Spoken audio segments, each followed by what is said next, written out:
fucking legend, but y'all can just call me Vex.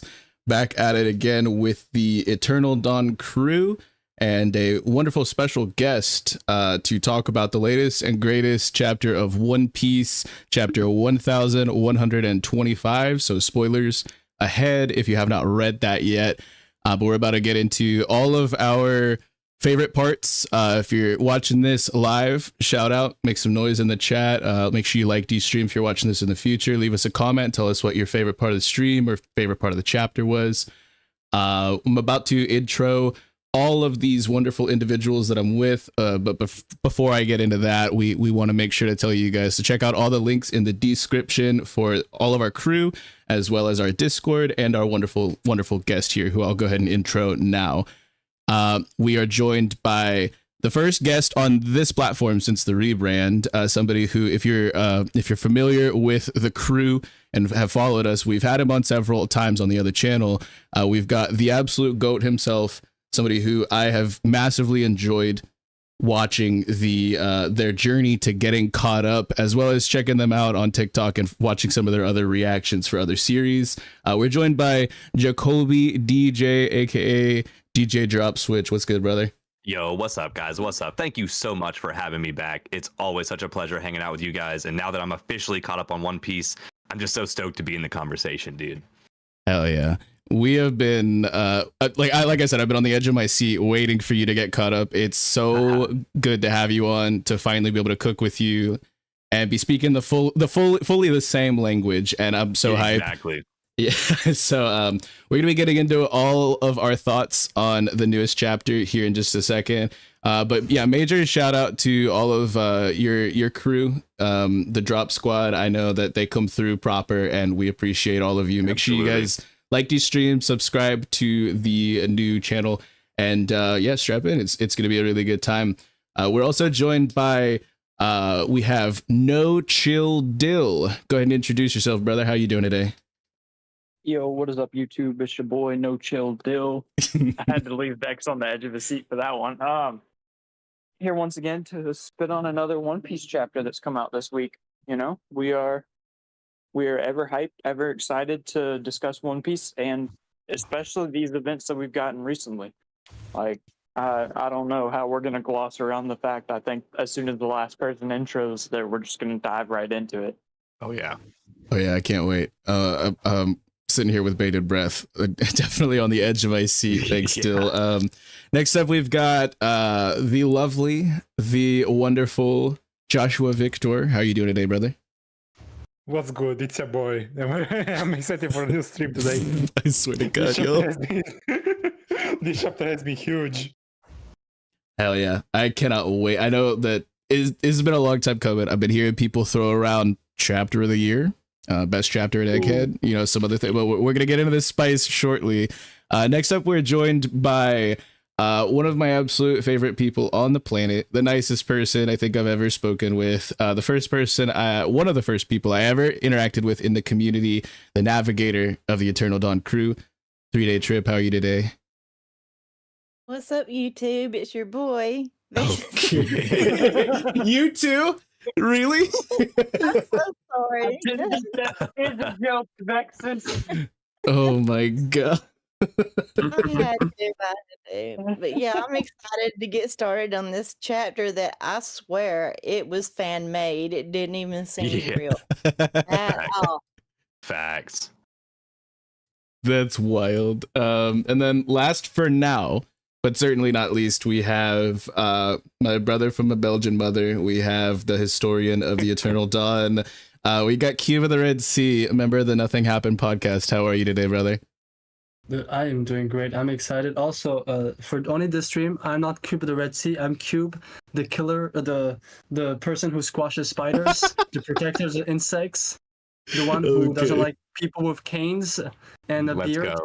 Let's go. I'll say this: we might find on what if it's really the best chapter. It's one of the most satisfying of an exit for a character. Brother, That's all I'm gonna say. He's on his garling timing again, guys.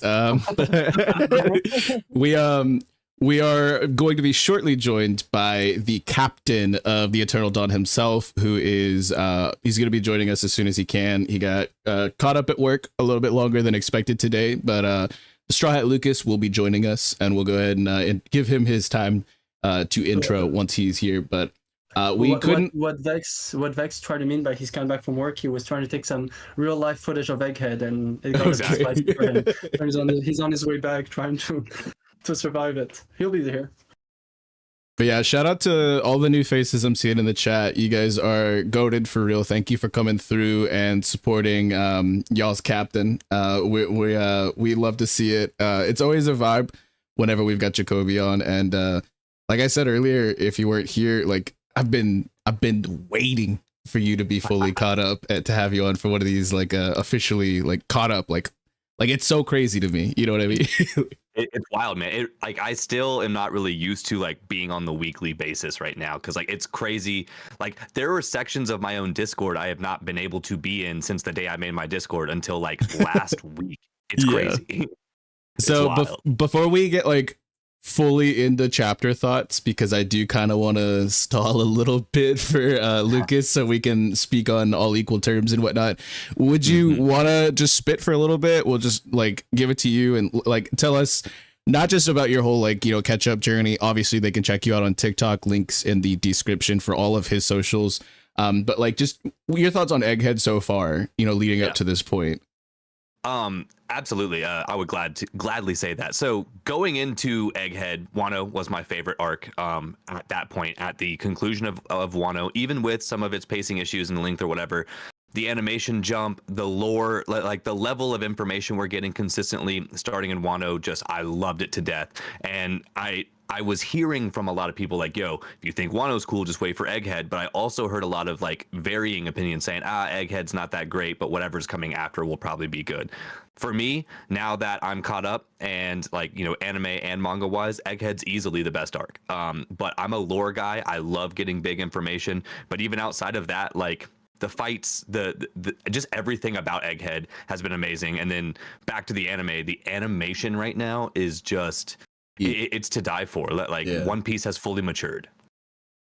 Yeah, I completely respect that. Like a lot of people are a little bit back and forth on some of Egghead, but I've really enjoyed it. I think the general consensus here with the Eternal Dawn crew is that it's definitely in the top 5 for most of us. I don't know if it's like top 1 for sure, but I fully respect that opinion. You know what I mean? Yeah. It's it really just changed the game. I feel like the pacing has gone up. Now also I am just jumping to the manga as well, so I am genuinely experiencing more normal pacing. But even still with the anime, I feel like the pacing has gotten a little bit better. I just feel like they're doing it right. Even with these special episodes they're dropping, I can appreciate that on the simple fact of like we are getting movie level animation every week. So if they got to take a week break here and there, for that I really can't be mad, because I feel like the content in each episode has ramped up a lot. So we're generally getting more One Piece week by week. So I have a question now, if you know, because you did a crazy run the last few months, you know. I mean, it could be more than one character, but we all have like, you know, there's obvious characters that we love, you know, but is there like a few characters where even after you pass those arcs, like it could be even Dressrosa, like there's those characters saying, I really like them, because usually I don't like those kind of characters, but the way they were written is so cool. Like the best example for me is Ivankov. He loves Bellamy. For me, it's Ivankov. I love how Ivankov is written, because it's like the One Piece theorist, you know. No, Bellamy, hell no. No, Jacoby loves Bellamy. He's a big Bellamy stan. If I know anything about him, no. I'm gonna leave the chat, guys. Bellamy is one of the worst characters in One Piece. He doesn't deserve the love he gets on the internet, and I do not understand why. Why did he get such a pass? Oh my god. He ruined Dressrosa. He like was the worst part of it. Brother. Dude, he ruined it. Dude, I mean, y'all want me to take up some time before Lucas gets here. Oh, you did it. I'm trolling. But no, like as far as your like favorites, like looking back retrospectively, like Kube was saying. So looking back retrospectively, especially, and Dressrosa is a good place to start. Dofi is my favorite villain in this show so far, and possibly one of my favorite villains of all time. He is so well written. I mean, he's diabolical. Like he's like the worst. and damn, I love him. Like he's so freaking cool.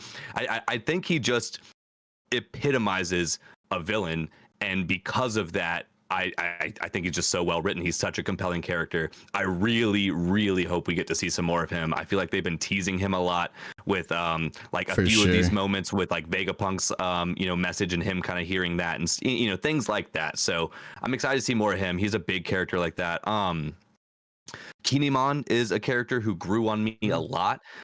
In Punk Hazard, I was like, like who is this guy? Like, another wacky side character from One Piece, but like I didn't expect him to persist nearly as long. I didn't realize how much Punk Hazard was setting up the entire future of the story, casually.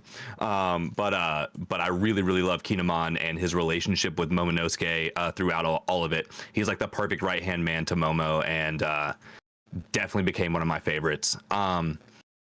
I don't know, dude. The problem is there's so many characters who have been introduced. All the Vegapunks, like they're all so compelling in their own way, which is so sick that they managed to turn Vegapunk into a 6 or 7 layered character who all are different characters that you love differently. Like except for York, we all hate Except York. for you. Yeah. I mean, if you think about it, look at the glow up that we got in this arc from Sentomaru. Yes. Think about how he was introduced, and it's so crazy. Like literally, the 2 previous arcs where we had him, like we saw him, says, "Oh no, there he's back, the ultimate defense." And after 2 chapter, like we've got to protect Sentomaru. He has to be protected. That is a perfect example of your question there. Sentomaru, man, like he really, really rose up, especially from our first introduction to him back at Sabaody. Exactly. Also, Kizaru, dude. The way he, like, the way we're finally seeing Kizaru, like, I think we're slowly seeing, the crumbling of all of the Marines, and the entire institution there. But like, seeing him finally snap at Akainu and be like, bro, like, have you ever had to do this shit? Because like, this was not good. Like, this was a problem. Yeah. I think that the best example that we've gotten most recently is Kuma. Like, as Kuma was a beloved, like, I thought he was really cool. And I was really hyped to see more, but like, dude literally slid into my top 3 for the whole series this arc. Facts. You know what I mean? Facts. The most compelling backstory of probably any character I've ever heard. Like he was so just so many layers to it. And wow, Oda knows how to write a sad story. I really didn't think it could get much sadder between Brook and Sanji and things like that. But then now we get Kuma's backstory, and it's like, oh my god, man. I mean, I'm sorry, but imagine Jacoby just as that quote. Tell Bonnie a happy 10th birthday. I mean, come on. Dude, I'm gonna cry right here on stream, man. Yeah, that's just one sentence that drops any One Piece fans to tears. Like, it gave me chills. You just said that. I'm like, oh. Yeah, no, Kuma's such a good answer for that. Yeah, man, it's like. Yeah, what do you think? Go ahead, Cube. Sorry. No. Just also, I was gonna also give props. We have to give props a bit to everyone, and I'll say this: we've got to give props to Stella for because I've said this. His message, I do hope because I've always wanted this as an arc that Kuma gets cleared. Yes. For the time thing, especially when you get it. So I just do hope Vegamon's message starts making people question stuff. I'm sorry. Yeah, you're gonna say Vex? I was just thinking like if there's any like kind of thoughts that you had from your recent switch from anime to manga, like what would you like? I know like you've talked about your full Egghead experience, but like just thinking about it from 2 different points of like 2 different mediums of digesting this content, like do you have any immediate thoughts on that you'd like to share? Absolutely. So just real quick backstory. Obviously, I watched 100% of One Piece up to basically like 10, I think, maybe 15 episodes into Egghead, and that's when I like caught up and then started like reading. So like within the last like month and a half, I have maybe a bit of a hot take, but lore and pacing wise, I love the manga, but I can't stand the fight scenes in the manga.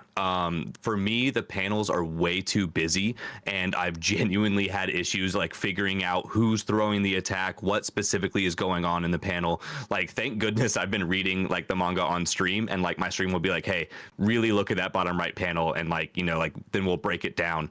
And this is not like the art is good. I'm not saying it's like poorly drawn or anything like that. I just think there's a little bit too much going on the pages a lot of times, and it's a little bit overwhelming. So that's been my one issue with switching to the manga, like versus like the anime. Obviously, with the animation going crazy and the way they're doing these fights, it's nuts. But that's been my one issue. But overall, I'm still absolutely loving reading it. Like, so happy that I switched over and kept going. I completely agree. Like, manga is not my preferred medium for digesting like fights or like action sequences and things like that. And I feel like a lot of the like there's a lot of wonderful like background art that's done for a lot of the like scenery and things like that. Like, but like it's mostly just like character focused and like some. It's just I have an issue myself with other IPs as well, like with Jujutsu Kaisen, which we won't speak too much on right now, but like in the manga, I almost brought that up in that conversation. In the manga, I'm just like, who won that fight? Like what really went down just now? Who's hitting who? But like I definitely agree. I prefer them. I don't, I'm not against the fights in the panels. It's just I 100% prefer them in the anime. Absolutely. I completely agree. Yeah. Like looking at King versus Zoro, like in chapter form versus episode form, it's night and day.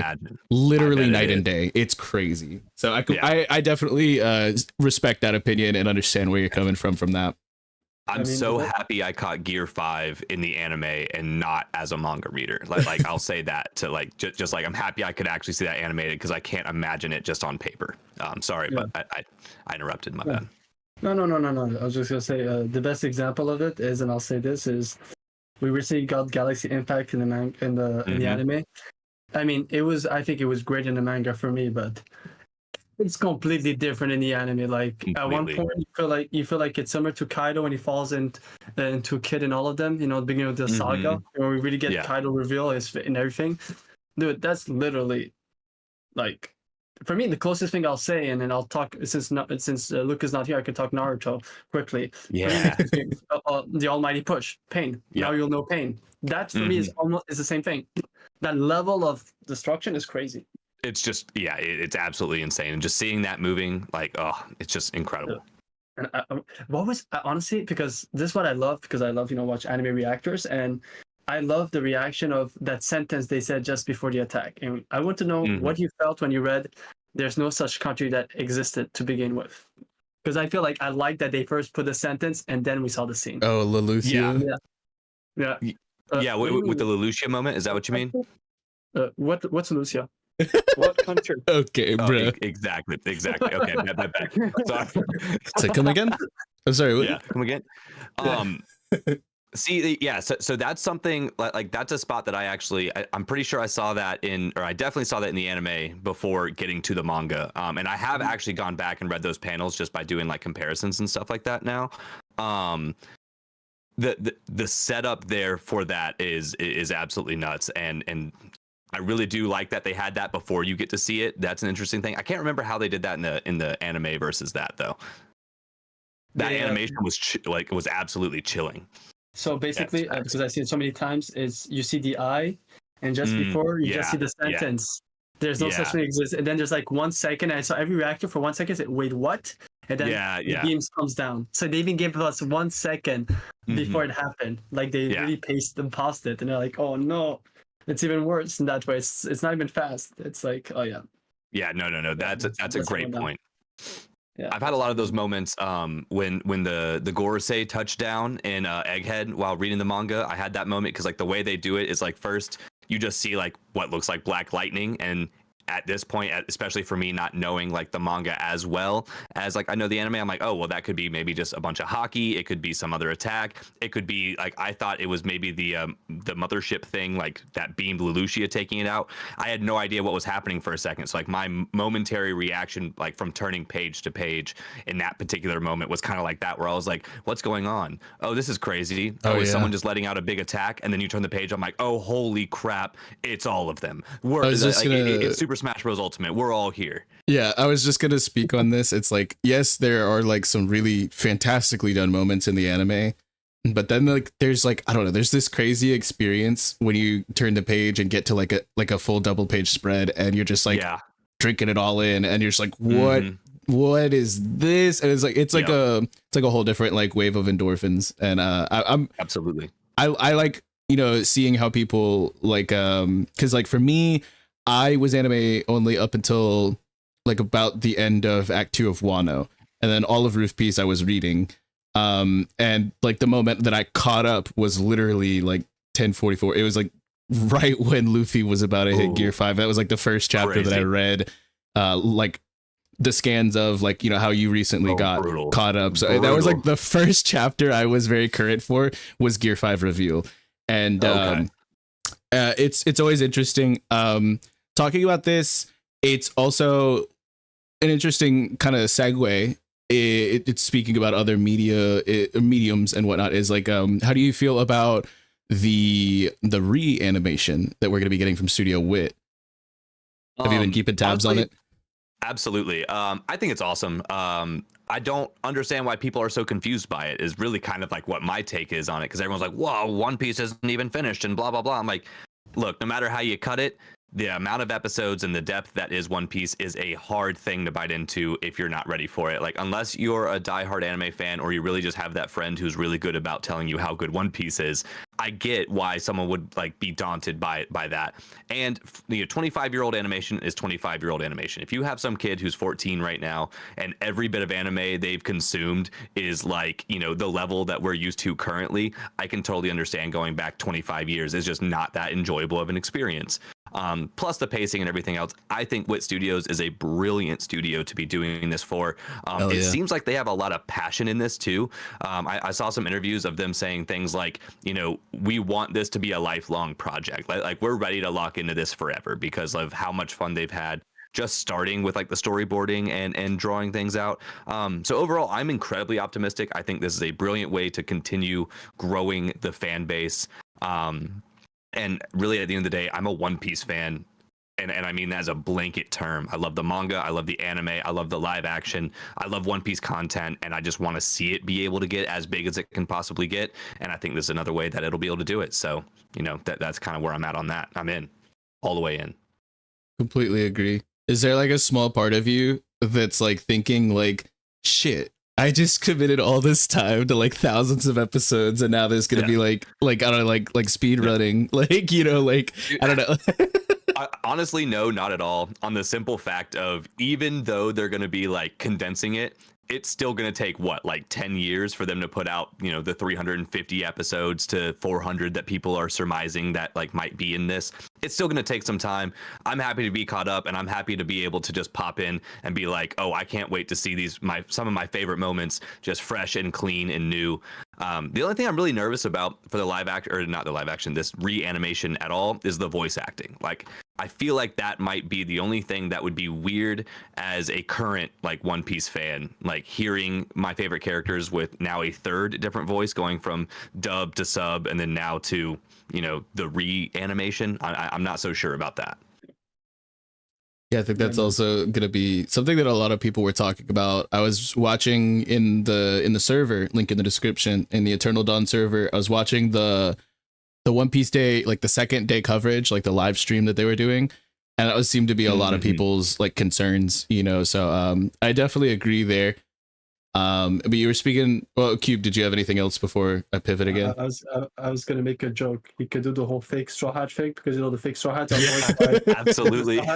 but instead of being voiced by the voice actor taking the roles, you have the live action cast. Tomorrow Black. Yeah. No, the live action cast actually having forced to reading Japanese into voice acted. Oh, that would be so funny. Oh my God, that'd be hilarious. Having Iñaki speaking Luffy but in Japanese. Yeah, exactly.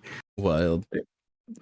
But yeah, you did mention the live action as well, and since we're kind of covering all the bases and getting like your full thoughts before we sink our teeth into this, one of the juiciest chapters we've gotten in a minute, do you have any main thoughts on season 1 or season 2 or anything like that you want to talk about?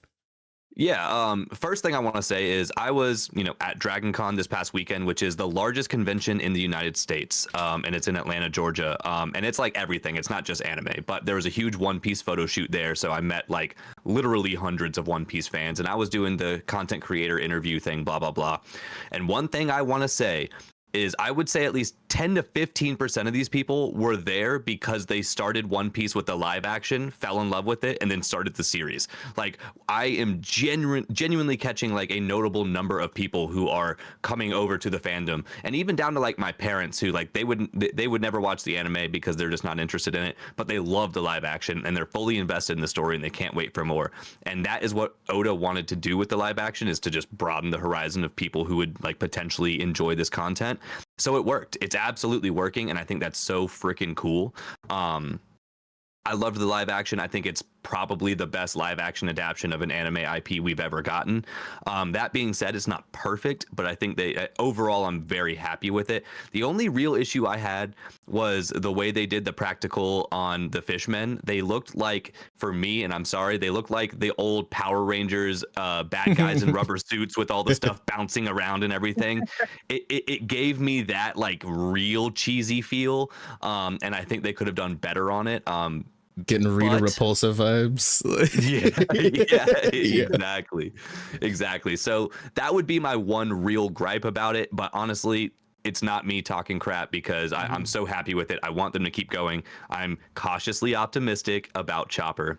We'll see how that goes. But they have the budget for it. They got the passion for it. Oda's checking off on things. So yeah.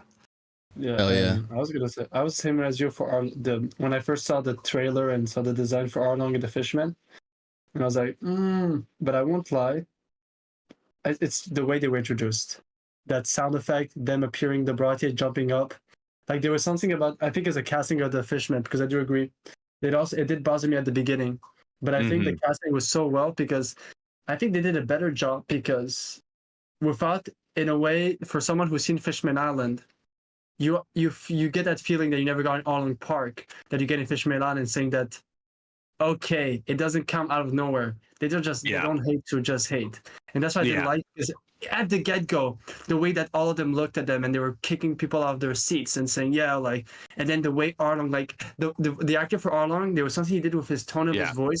You felt the resentment in his voice. No, now that's very, very true. I fully agree that the actor who played Arlong did an amazing job. It was really just the visual for me. I think that I would complain about. I'm the same as you. Yeah, I'm the same as you. I understand completely. What if we get like a fully practical Chopper? It'd be awful, I think, honestly. I think it'd be awful, personally. I think it'd give us that weird uncanny valley kind of thing. I want him to look like Sonic before the redo. Before the redo. Oh, God. Yeah. Oh, God. Bro. Dude, I have a question, because I don't know if you know that, but in the 4Kids version, Laboon became an iceberg. My question is this: are we going to get Laboon or the iceberg? We better get Laboon. There's no way to tell. If we don't get Laboon, we riot. Like I think it's just simple as that. Like, it's canceled. And then we get to Thriller Bark, and then we have Brooke saying, I left an iceberg in the Twin Cape. Oh my God. No, I had this good buddy, the iceberg. Pictures. We got some of the set pictures a while back that shows the Going Merry inside of a giant wooden frame, which would be the inside of Laboon. Yeah. Okay, that's nice. Yeah, we should definitely be seeing Laboon. I'm so excited for that. Yeah, man. Yeah, absolute hype. I think we've prolonged the chapter discussion enough. It's time to dig into one of the spiciest chapters we've gotten all arc long, all year long. Like, it's I've heard a lot of people giving it a very high amount of praise. Does anybody have anything that they wanted to bring up first as far as this? I know Kube is absolutely giddy right now as I'm saying this. Okay, so before we start talking about the chapter, I want everyone to raise a glass for the demise of a person that stayed way too long in this arc, in my regards, So there's certain words we can't say, so he is long and forgotten. We won't even say his name, the Forgotten Spider. I'm just toasting right now to the Forgotten Spider. Let's say goodbye to him. Yeah, man. And for everyone at home, no moment of silence. It's a moment of excitement. No. Yell, do all you want. We're happy.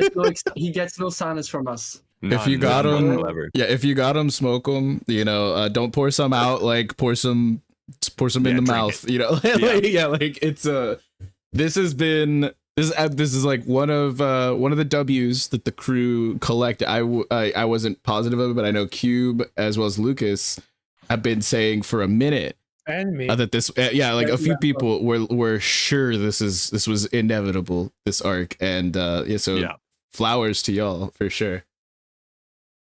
Let's go to the demise. Yeah, man. But yeah. No, cheers to that. This whole chapter, it was just like it kept going and kept giving more information, and I was so blown away with it. Like, I know like a few of the most recent chapters have been a little bit shorter than normal chapters, but this one just it was just chock full of juicy stuff. It was insane. And man, shout out to that moment. If we're starting in that moment, in my opinion, one of the worst things about One Piece is the death baiting and the, maybe not, we're gonna wonder. Nah, it's definitive, guys. It's real. It's real, and I'm so happy to see it. I'd be amazed if we got he's literally a bag of bones right now. Are we gonna get we're gonna get like a Brook 2.0? Like, how's this fake out? We have another bag of bones that's still living. Yo. Bro, if this is a fake out, I'll riot. I will genuinely be angry. I will absolutely be angry about that. Oh my goodness. Well, I think before we touch on that, we should get into one of the fake outs. And at the start of the chapter, we didn't get Lucci saying that they were betrayed by Stussy. The only thing he said is that she was killed in action. Yeah, we don't know of. Exactly. I made a note being like, hey, do we actually know that? Because it's just kind of implied, but yeah. I mean, that was an last interesting thing we saw play. was her and Kaku speaking in the bubble room, and then next thing we know, we're seeing Kaku outside with I'm Lucci. sorry, but we've already seen Stussy negative diffed that boy while he was in Zoan form. Like, he ain't touching her. She's fine. Like, there's no way. Yeah. He didn't mention that they were betrayed by her, and just cut straight to killed in action. Dude, and how wrecked Kaku looks, man. I mean, he is having the worst day of his life back there. Yeah, this is why for me, I think, because there's something people forget about. What I was speaking the other day on VC with the guys here, and I'm going to talk it publicly. If you go back to Water 7, the only time that Kaku showed remorse is when Sanji went over Kaku, whoever went over Kaku and said, Polly said you're fired. And you saw in his face. Yeah. And in this situation, Stussy is Kaku in Water 7, and he is Polly. So I like, people are saying, like, Rob Lucci's line, what if Kaku actually let her go, and then something else sends us to Rob Lucci, and they're just covering up their mistake, like, out of a shame. But yeah, like, I'm wondering if it's Kaku all by himself, he let her go. Because it's an interesting parallel if you think about it. He became Polly in this arc. Well, outside of the connection, I do think that's how that worked, because like towards the end of their conversation, it was friends don't make me laugh. And then we just see like Kaku sitting solemnly in the bubble, still listening to what Stussy's saying, but not giving her the gratification of a response to be like, hey, I understand why you did what you did, or I don't understand. We didn't get any of that. So I think it's as soon as the bubbles were dismissed, Kaku's like, go. Get away from me. I don't even want to see you anymore. Yeah. I'm also wondering if that's how Cypherpole is going to implode, if you think about it. What if, like, it's crazy, but what if most Cypherpole agents never feel the what it feels to be betrayed from the other side? Like, Kaku getting a... Because I'm wondering, because we know that something's going to happen to Cypherpole. It's way too corrupt. Yeah. There's way too many psychopaths in it as well. So it could be like one of the ways for Cypherpole to implode by itself. The agents hating who they become, realizing they're not a great person. Yeah, no, absolutely. I mean, I think in the last 3 chapters, we've just been absolutely being shown the big cracks beginning to show within the entirety of the world structures, like top to bottom, everything is shaky right now. Cypherpole, I mean, even in this one arc, like Lucci did work with the Straw Hats for a small moment and stuff. Like, obviously they were bouncing back, like, back and forth, but that bare minimum shows that, like, hey, we're not just pure enemies here. Like that's the cool thing I think about what's being set up for this next era, is the fact that, like, all the lines are totally blurred. They were slightly blurry beforehand, but now like we can't really be confident in anyone's solid position in whatever role they're playing at this point, because like everything's been brought into question. Everybody is wondering what really is going on. I agree. I think the only real comfortable position we have right now is the newest the newest appointed one in Garling. Like this dude was diabolical walking into the room of authority, and and the level of authority he walked in with. Yeah, dude, he was flaunting it. he was on business, and I don't know, man. Like he had that suit prepared. He said, "I've been waiting." It's show up dressed for the job you want, not the job that you have. Bro is ready with that suit. Y'all think he's been like going to cons cosplaying as Gorosei the whole time? Like, or are those like fresh threads? Like, what do y'all think? He finally got called by the live action. They're like, "We saw your cosplay. You're good enough to play the guy. Like, you got it, bro." Bro, you know, and I won't lie. I just thought of this while you were saying this. What if we with the suit? There's more to the suit as well with the powers, because in Dressrosa and Whole Cake, we were introduced with the jacket fruit that bestows people powers. Oh my god! You know, stop. you wear someone's jacket, and then you have the raid suit. So I'm also wondering if like his clothes just changed when he got bestowed those new orders. Well, if there is anything in the drip, like explain us Juro, because he's just wearing like a robe, right? I don't think it's so much in the drip. I just think the him being fitted like this is the representation of now he's one of the 5 elders, because Saturn catches that fatal L there, and it's just time to replace him, and he's the replacement. Also, did anybody just catch how absolutely ridiculous Homie's name actually is, though? Like, Defense Science Warrior God. Like, that sounds like Bakugo's like superhero name in My Hero. That's hilarious. I'm not even like dogging it, but it is just the most excessive name ever. That's so funny. Is that one the worst one, or is War Curry Top Man? Stop. We're not going to start the slander. Oh my god. Is the most started and it wasn't me. Oh my goodness. I'm proud of you, Dill. It's the most conceited of them. I'll say this: if one of them has the biggest ego, it has to be him, because he refers himself as Top Man. It's like, dude. I can see JJ already writing me in his death note. Oh my goodness. Yeah, shout out to John Sherrod. I fully respect the Top Man agenda. But that's another question, is like, with this shifting, we gotta tier list the Gorosei all over again. Like, is this shifting anyone's positions? Like, for me, I still have Mars as top 1, but like Garling, we don't know like what his like yokai would be yet, but like, anyone have any thoughts on this, like where they might like place Garling? I mean, he's potentially Shanks' dad, so maybe a rat. Oh fuck. Ain't no way.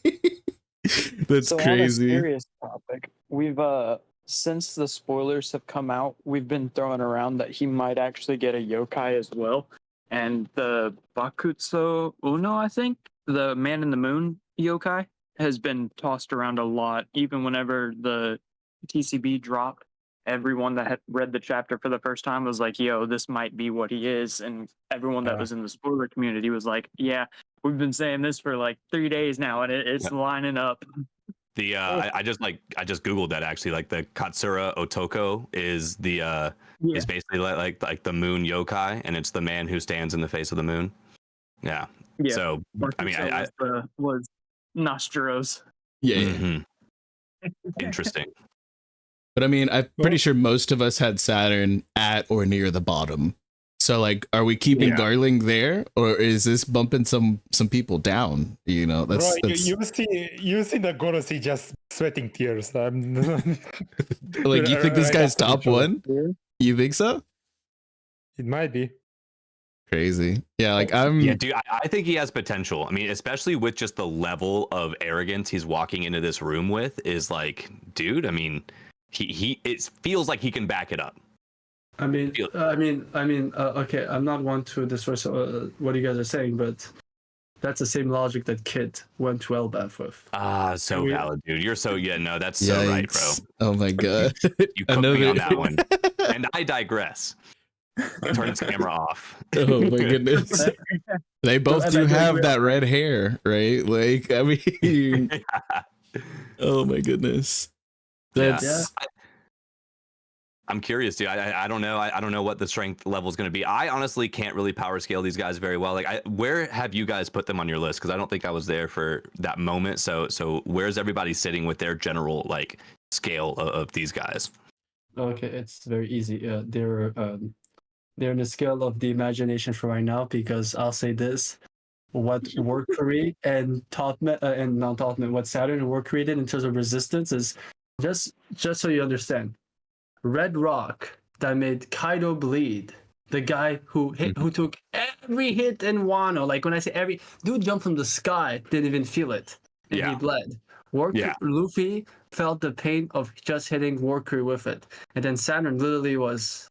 I mean, Saturn had so many times his body just was disintegrated and he just reappeared. That for me is like illogical at this point. Yeah. I like power scaling wise, that's not my whole prerogative, but like vibes wise, I think that like Mars for me, top one still. Like I ranked him there before and I keep him there. I think Venus is right below him just because I love their transformations. Like the Itsumare and the Bokotsu are dope. Yeah, dude, so sick. So sick. And then I had the rest in kind of no particular order, but I did straight up have Saturn at the bottom. Like, so I would put Garling probably at a tentative third seat. You know, and then so that bumps down Jupiter and Warcury. So I mean that's kind of where I'm at, but it's off of vibes alone, you know. I feel like I agree with you, especially off of vibes alone. Like that feels pretty strong to me. Yeah, but to be honest, we all say this. If we take out like just from the experience we experienced the Gorosei's attack in one arc, I'll say this. We don't know the two different levels, but I'll say this: the biggest threat among the Gorosei is NoChillDill. Dude has no chill. Dude, the moment he saw someone, he went for the kill. Like if you think about it, like he saw the pacifistas, went up. He saw Zoro, he went for him. Like the dude he was aggressive. Dude, he was way too aggressive. And don't forget, he's the one who was yelling like a crazy person. No horror flashback to unalive them. When he heard Clover talking, he was the one yelling. It was in Saturn. Yeah, he was the one yelling. So the guy has like I've said this. He's got like, the anger. He's like Zoro if he had a short fuse. Is Zoro if he was Bakugo. Zoro if he was Bakugo. Oh my god. Got you. I could see it. Big yikes. I've been seeing some interesting questions in the chat. 3Day said like what do you think is Katarina Devon like assuming being able to assume Saturn's form, is that whole like mission like a moot point now? And then also Eric Ritchie in the chat right here said what are our thoughts on Garling's, like is his transformation gonna be like the same? I don't think it will be, but like wouldn't that be crazy? I brought this up in VC like the other day talking about the chapter. Is like, what if whenever Katarina Devon went to go change form, she was Garling instead of Saturn? Like if there was like a full replacement effect, like with like the like, you know, almost akin to like Sugar's ability to like eradicate people from others' memories, but like a replacement bit, you know, like copy paste, like like insert shit, you know. I was going to bring that up because that was spit on in Dax Live, is that the vice admirals that were standing in front of Saturn were watching him almost disintegrate and like lose his life force in real time. And then as soon as his skeleton hits the ground, they were confused by the fact that there was a skeleton in front of them.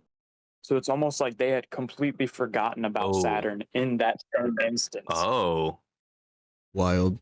Because they have a shocked reaction, and then the one vice admiral speaks up, and he's like, "A skeleton," and then cut away.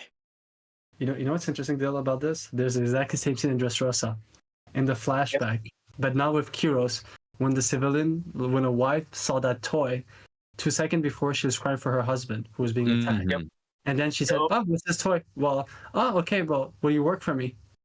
Guess my life's all right now. Yeah. like, huh? Yeah, exactly. It's literally like Sugar's fruit. And I mean, much more dangerous, obviously. Mhm. Oh yeah, But, especially because Sugar had to touch people. This is Yeah. just Wi-Fi range. Yeah. Like on like presumably like on a global scale, even like I don't know, Yeah. like I feel I've kind of like Straw Hat Lucas, captain of the Eternal Dawn, put out a theory not long ago on the whole Faustian deal, and if they were like effectively warlocks that were making deals to like gain power from like a much more powerful benefactor like Interesting. Emu. And this, like, I feel like no matter where you're at, if you've made that bargain, if you've signed that contract with You're Emu, tapped in. it on a global scale, they hold that power to just snap their fingers and you're dust, like, which is crazy. And Yeah.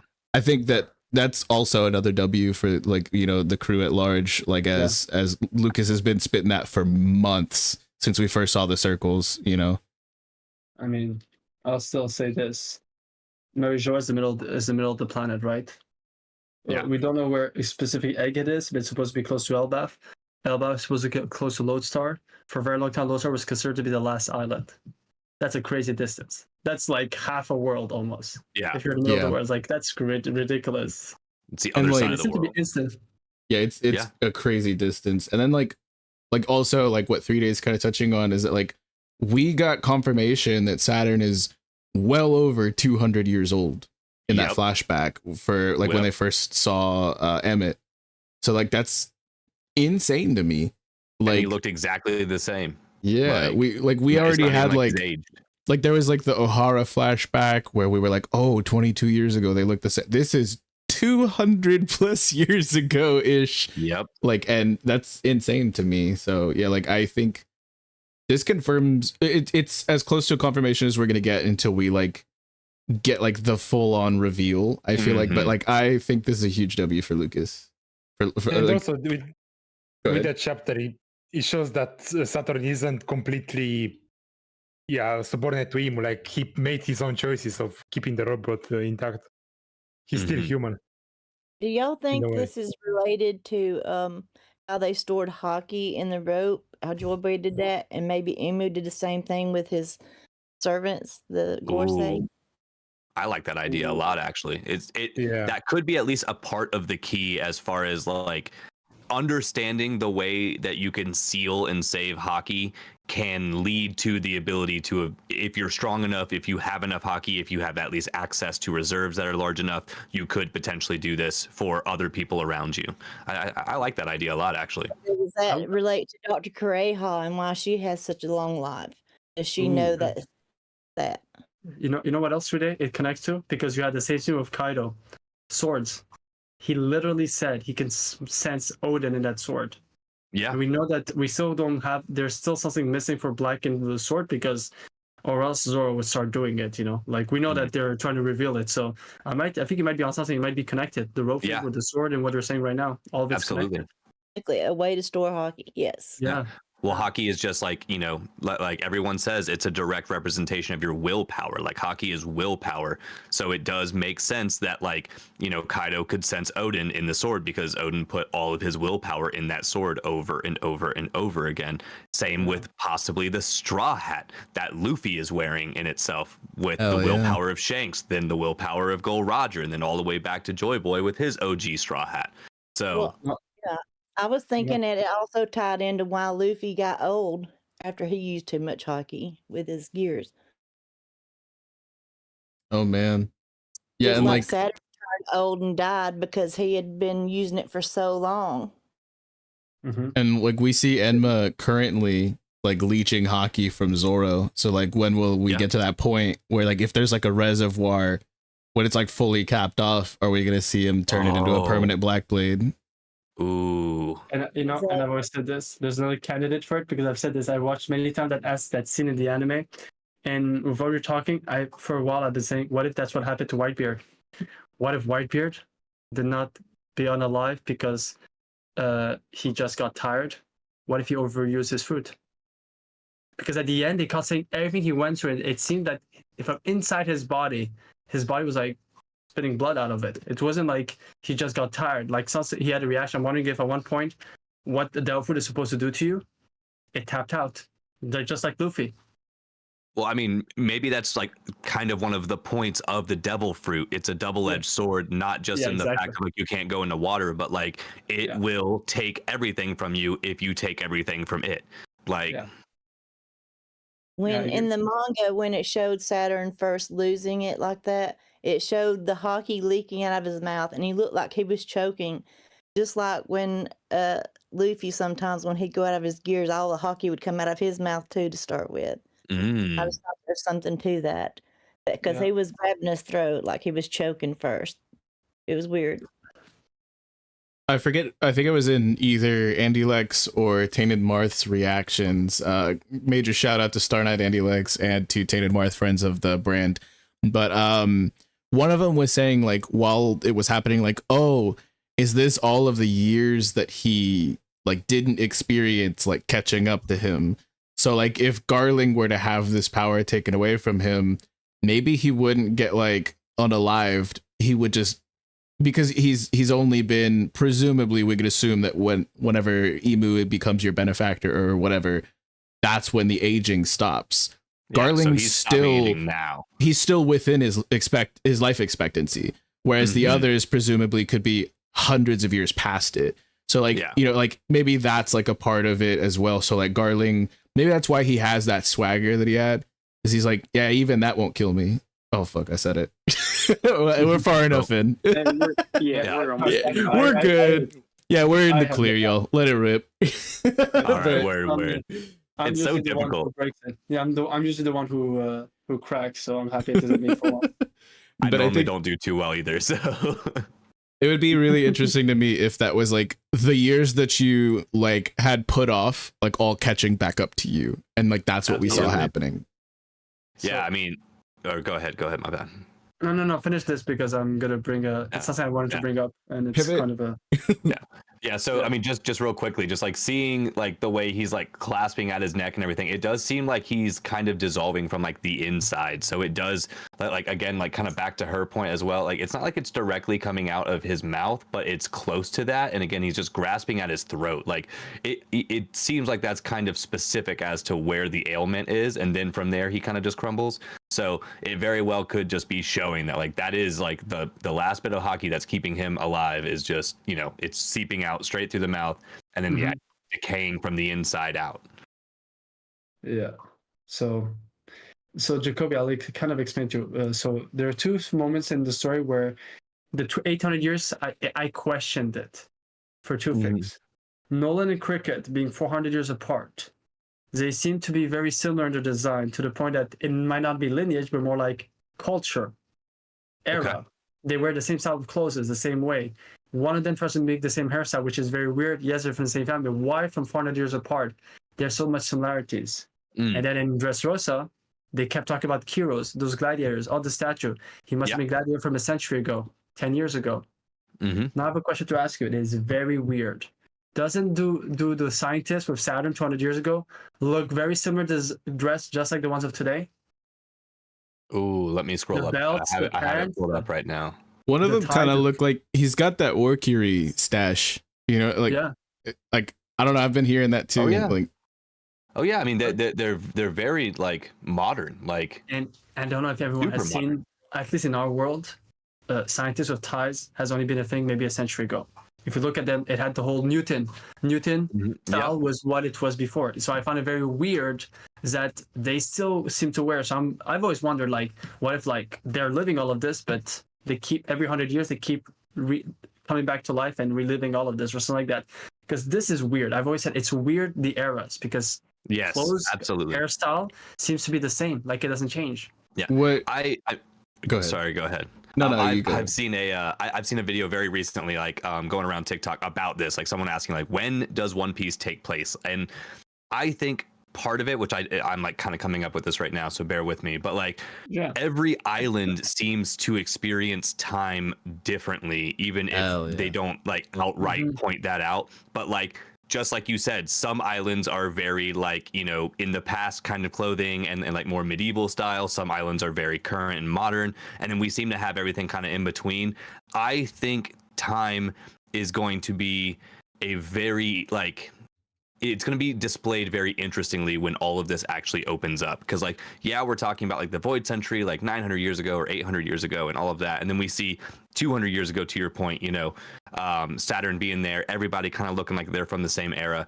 I think potentially what could have happened here is when whatever happened in the void century happened, it's almost like they put a stop on time, like really progressing, and because they didn't want to progress any further from the place that they gained all their control. The problem with Vegapunk and all of his things is that he was moving like science and everything forward, which is inevitably a danger for the world government to not be able to hold their power. So maybe something in that void century, or maybe the combination of all the superpowers or something like that, there's a way to kind of put some type of freeze or slow on time to where things don't really progress the way they should. I already know what Kube's gonna do. He's gonna bring up Little Garden, which is an island that was said to be stuck in time, and it had dinosaurs from like that are said to be extinct. There was even the Kestia bug that bit Nami, which was man. I read your mind, Kube. I know it. That's exactly what we were gonna say.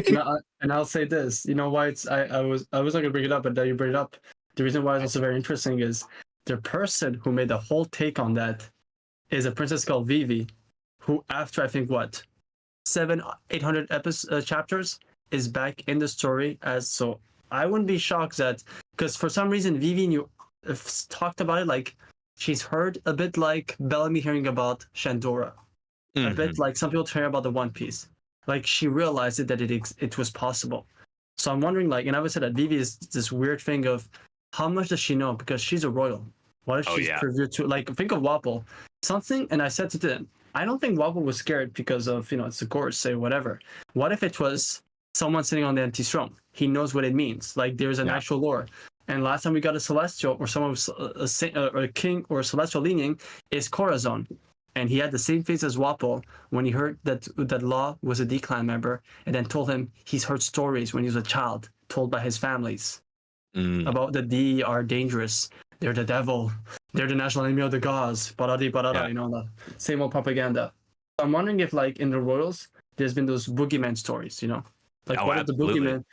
Because, and I would say that... Talking about Treble? Sorry. Like, I'm sorry, that's no boogeyman. Come on. Yeah, and I'll say that the way that Celestial shot that clap, the moment he heard the sound, that wasn't just him not wanting to hear music. That was like automatic. Instantly, he heard the sound of music, and like he was indoctrinated to not accept. It's a bit like those people who are fanatic in something. Yeah. The moment you hear, it's the extreme. They go all the way with it. Okay. Yeah, it's like. Y'all got chat popping off about Foxy's fruit, and I'm here for it. I love it. Oh yeah. Like the slowing down time ability. Oh yeah. Foxy's actually just pulling all the strings of every bit of One Piece. Turns out he is the ultimate villain. Oh my goodness. Stop Foxy and you could get the One Piece. That's it. Oh my god. We also have one of the biggest Foxy fans in the chat. Shout out to Dak Sake. See he's cooking. Congrats on the 70K. That's huge, brother. But yeah, I think another like important thing that this, like the flashback we got with the doctors kind of made me think about.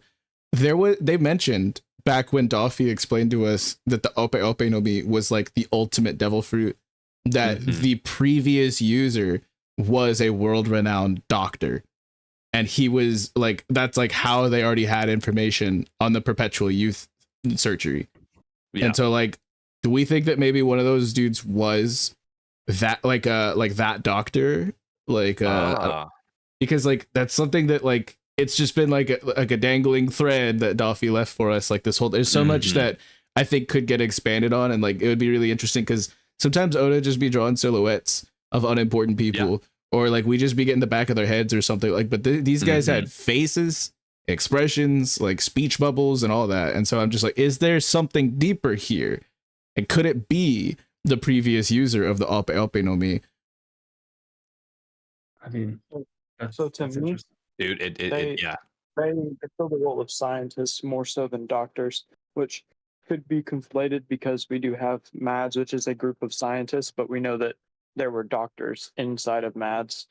But it's to me, I related it to, that's the reason that Saturn had left it with them, because before this chapter, we were told that Saturn had ordered the destruction of it, and that there was no there was no reason for it to still be existing. But then this chapter told us that Saturn was the one who let them continue researching on it. And to me, that shows that they were scientists more so than doctors. I like that idea, actually. That makes a lot of sense. Yeah, and I'm happy that Dill, you brought up maths, because I was going to do segue to maths. And for me, it's always found particular, right?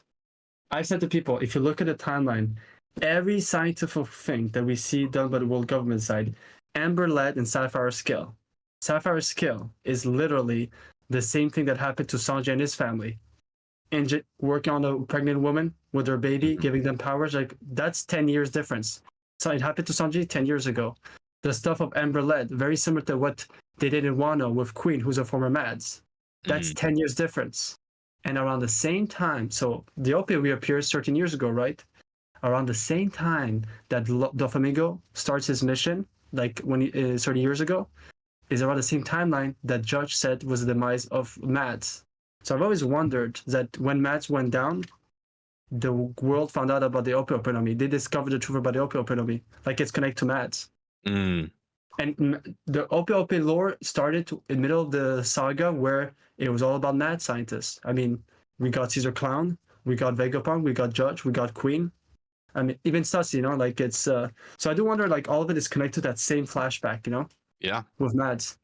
I feel like we didn't get a lot... We didn't get anything solid about the Ope no Mi until Doflamingo exposited it to us, and him being a former Celestial makes me think that it's something that, like, this information is gate kept and is very specifically revealed to only certain individuals. So I'm thinking it's a little bit more esoteric than that. I don't know if it's quite like on the level of like Mads knowing much about it. Maybe Vegapunk, obviously. But like, I think that only like a certain, because like even Blackbeard, whatever, you know, that we're showing down between like the Heart Pirates and the Blackbeard Pirates, he was just like, he seemed interested, but he didn't seem that interested. You know what I mean? So maybe he didn't even know, and he knows quite a bit about devil fruits from what we could presume, you know, from what we've seen. So I don't know. I think it might be a closer guarded secret than even that. I mean, if with what you're saying, I'm going with the logic you're going with. If Mads found out about it, it would make sense why they took them out, kept Big Vegapunk under their wings, you know. If they discovered something in a different way, one of their secrets, something like that. So it would make sense also why they went after Mads, if the OP is one of the reasons, you know, discovering covered secrets that they've kept hidden about fruits. It's really interesting. That's interesting, honestly. Yeah, very much so. You guys think Doberman's still kicking? You think he's you think he's toast? Yeah. You think he I think he's out the story, but he still has a head, so yeah. You've seen other soldiers just explode. That's what I was going to bring up, is that the fodder rank Marines that got blasted by Saturn in the previous chapters lost their head. Yeah, they did Doberman still say has his head. He just got a little bit of blood leaking. Yeah, Doberman's going to be in a cover story in about 30 chapters, sitting on a beach somewhere, just doing some odd job. Oh my goodness. I think it's like, so yeah, like they mentioned before, like near the beginning of the arc when we first saw Saturn like hit the beach, like Commodore and lower rank look away. Like, so I think that because he's a vice admiral, like he's probably fine, right? But like, I don't know. I just think that's an interesting topic, you know. Like while I scroll through and I kind of like reread, I'm just like, is this dude cooked? Like, or is he? I don't know. So like the way that the panel was drawn, it definitely looks like his entire head, like the top part of his like dome is just blasted off. But we haven't seen what his hair looks like under his head. So it might just be blood sticking together with his hair. But it does just look like brain matter has been pushed straight out the top. Yikes. Definitely looks like he's having a bad time and he wants to go home. Yeah. Mom, come get me. I'm not having fun. Right? Like, that's so funny. Another thing that I wanted to talk about in the chapter, and this is actually another W, that I was fully trolling on and did not expect to really be a thing. But I remember in one of our more recent streams, it was either like last week or like the one before it, I was talking about wouldn't it be cool if the satellites all did like a pirate docking technique, like Voltron Lions type of like assemble, and we actually got like a Frankenpunk, you know, this is like, it's kind of crazy. And I think it's a lowercase w, but it's a w, you know, like that's hilarious. W's are W's, man. And he kept saying that Edison is alive, and there he is. Yeah. To expand on that, because like I actually took a note on that particular part. It's just super cool that we did get like the combination thing. But in that panel, they specifically leave off obviously like the York piece, and then they say like get that out of here, like that like creeps us out or whatever. But like it seems like they didn't destroy it, they just tossed it away. What if we got a secondary iteration of York based off of that particular piece? Like what if somebody is able to like, or York themselves, because like York is still like around here, it seems like, doing stuff like that's like the way they did that, it felt like it was like explained a little too much, like there was too much context there for it to not be something slight. And I'm just curious about like the small piece of York they tossed off, and you know, like what could eventually happen with that, or some third party getting it and then them getting their own kind of connection to Vegapunk as well. I don't think it's going to be in the hands of the world government, because they were saying it like in the first panel, they're like, pack up the CBs, pack up the Seraphim, we got everything we want. We got York, we got the power station, we're out of here. So I think that like, exactly. I'm not sure, but it's a terrifying thought, because I want her gone. Yeah. I hate her. Well, exactly. And like, I mean, so the Straw Hats have Vegapunk right now. They have a Vegapunk. The world government has a third party. Uh-oh. Yo, we can hear you. Yeah. Hold on, you're breaking up, brother. Now we can. Yeah, now you're good. Oh, wait, are you? Wait. Like and subscribe. My camera froze. 1 second. No, you're all good, brother. We'll pop back. Sorry about that, guys. Yep, I kicked something, I guess. My bad.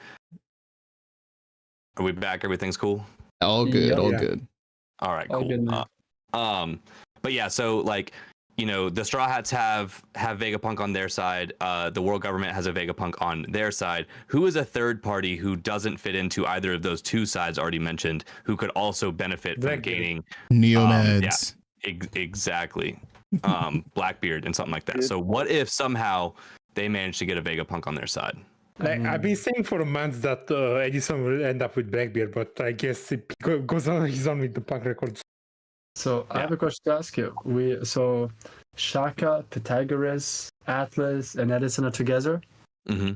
York is with the world government, and now Lilith is with what's called Straw Hats. Now I have a question, because no one's asking that. What about Stella? Stella is dead. He's all of them. Stella's actually dead. I mean, Stella's done. I mean, with that logic, you know, like their mind survived. I'm wondering if Stella might be somewhere else, you know. So how do we reveal that? Because Lilith actually said, Lilith actually said, like, you succeeded, you did rescue me. Like Stella's in all of them. Yeah. It's just like to what degree? I feel like. Yeah, I definitely think it's fair to say the true original human version is gone now. And it's just going to be living through like these other versions. This would be the greatest plot twist if he found a way to make everyone convinced that the only Vegapunk that didn't survive was the original one, and you know, he's secretly waiting his fate. Because I found very interesting that they did all of the stuff, and then after the third read, and I said, that's weird. There's no mention, and I said, for me, it's like Shaka's head got blown off. Well, Shaka said at the beginning to Dragon on the snail call, he was just like, hey yo, I'm gonna be unalived. Like I am not long for this world. Out here, bud. Yeah, like man, so there's a little bit of clarification still needed for sure, but especially because translate like this is scanlations, you know, like it's not like the officials. So we'll have to double check back tomorrow with those. But like I think that honestly, and I've been saying this a lot lately, I think the anime will kind of shed a little bit more light on some of this, which absolutely might not be a popular opinion, but I mean I'm here for it. I think that Oda's on a tight schedule. Always got a lot on his plate. I can understand if not everything is perfectly spelled out to us, in the panels. Absolutely. So, also, you know what? Before we go forward, because I do that to everyone whenever we talk about Saturn's, attack, the eye thing. We saw Saturn in the God Valley flashback with Kuma Ivankov, right? Mhm. Do you think? I'm convinced it's that. So, Jacoby, do you think Ivankov came up with Deathwing because of Saturn? Oh my god. For me, I find it so similar. He's using his eyes or his lashes to except it's a mid version, obviously, of it. Yeah. Galaxy wink, baby. Yeah, dude, for real. I mean, it very well could be. We've seen a lot of Oda's done this a lot, where one character gets inspired by another character, and that's where their attacks come from. So I have absolutely nothing to write that theory off as well. I never would have thought about that in a million years. I don't think that's a crazy catch right there, but I think it absolutely could be valid. Because for me, it would make sense why he named it Deathwing if he starts with Saturn, because Saturn actually analyzed people with it. It's just my agenda of trying to propel, because I'm waiting for just Ivankov to say, I give this technique thanks to this guy called Saturn. I'm like, yes. Yes. I don't think they would say that, but okay. Definitely not. Anything is possible, my friend. It's the world of One Piece. Exactly, man.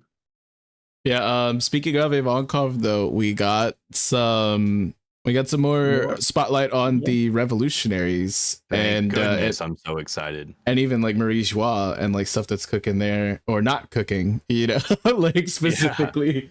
Yeah. And I'm so hype because the expectations that I have for post arcs, what happens in between each island, when we're not fully focusing on the Straw Hats, is something. It always just blows the top off the story completely, and absolutely. I cannot wait for what we're about to be getting into. As much as I've enjoyed Egghead, and as many wonderful things as we've gotten, even off of Egghead Island, the whole Kuma flashback and everything with Law and Kid and all of these other places that we've been, Hachinosu and stuff, and even the Sphinx stuff that we barely touched on. I cannot wait for us to see what the whole rest of the world's been doing, and we did get reaction piece through Vegapunk's message, seeing everybody and all that. I just think it's gonna be crazy. And you were mentioning earlier that Doffy has been kind of hinted at and stuff like that. Yeah, that's something I fully think we're about to be getting, is what's going down with Impel Down, and Water 7 is also because the rising waters. And there's a few other things, but I really, really hope that we get something. And it's been a running gag. Near the beginning of the year, we filled out bingo cards for everything that we thought was going to happen in 2024. That's awesome. And I'm not going to spend too much time talking about it, but I just got a W. Not multiple W. But yeah, it's really interesting. If we see the God's Knights mobilize soon. Yeah. And if we do see Impel Down getting evacuated or somehow liberated again or something, what are your thoughts? Because there's so much on the table right now, Oh, dude. I mean, there's just like you said, there's so much on the table. The Impel Down stuff is super interesting with that Dofi bit and everything, because it does feel like they're showing crumbling there specifically, and on top of Dofi being there, the question is just who else is in there and what kind of influence can they have if they're set free. Real quick, just to go back to the first bit of the revolutionaries just being shown, I loved their little reference of all the giant structures that have been being built all over the world, and the fact that it has been going back that freaking far, and just all the little pieces of seeing everybody in their little corners of the world dealing with just everything getting flipped on its head. I think we might actually finally see Dragon move. I really freaking hope so. Dragon might just do something for once, as opposed to look east. But he said something this chapter, so yeah, we didn't get he said something. Yeah, we didn't get ...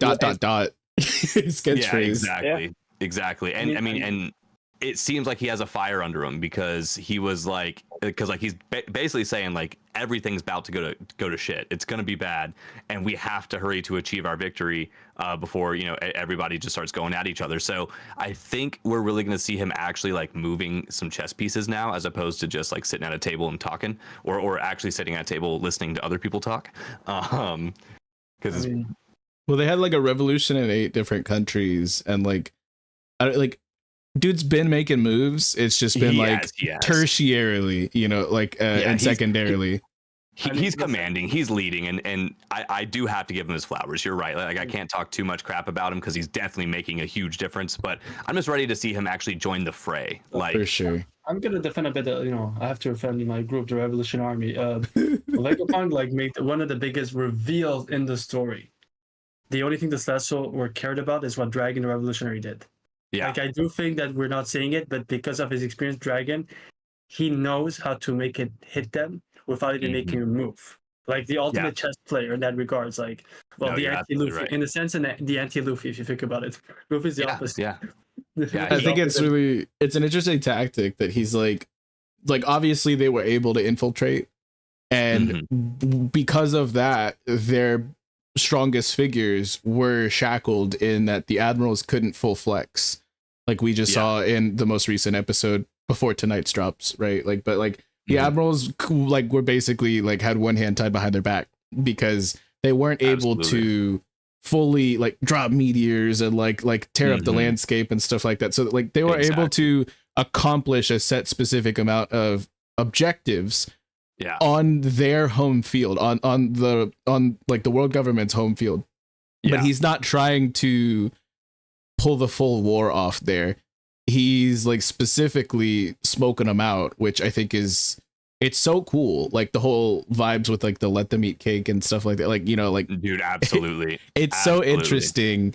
Like the way that it's all being like delivered to us. And I know a lot of people are hoping that it happens, that we get that payoff soon, or are like disgruntled or cranky that we haven't gotten it already. But like, I'm like, yo, let him cook. Like, let Oda cook. No. Like, you're totally right about that. And especially even in this one chapter, like for me to digress a bit, like them showing all the celestial dragons having a horrible time because they're not getting meat, or they're like their chefs aren't making the food that they want because of like what the revolutionaries have done to like cut off the food supply. Like they are definitely showing that like the revolutionaries are making small calculated moves that are absolutely devastating like the world government and the celestials and their power. So I mean, you're definitely not wrong. Like they're cooking, and they're cooking hard. They don't need to fight because they can fight with like, turning the hearts of the people, Exactly.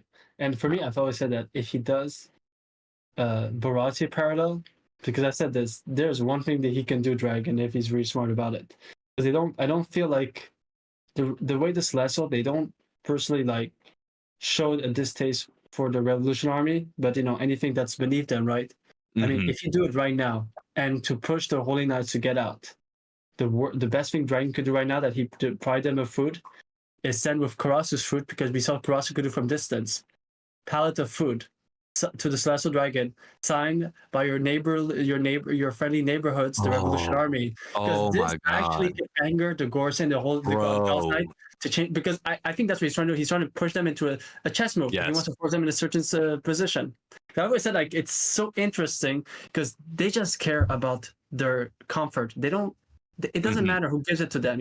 It could be a dragon. It could be a horse. It could be anything for them. They could receive from the sky. They'll think, and then it's signed God Usopp. They'll say, okay, thank you, God Usopp. They don't even need to know who God Usopp is. Dude, you're so right. You're absolutely right about that.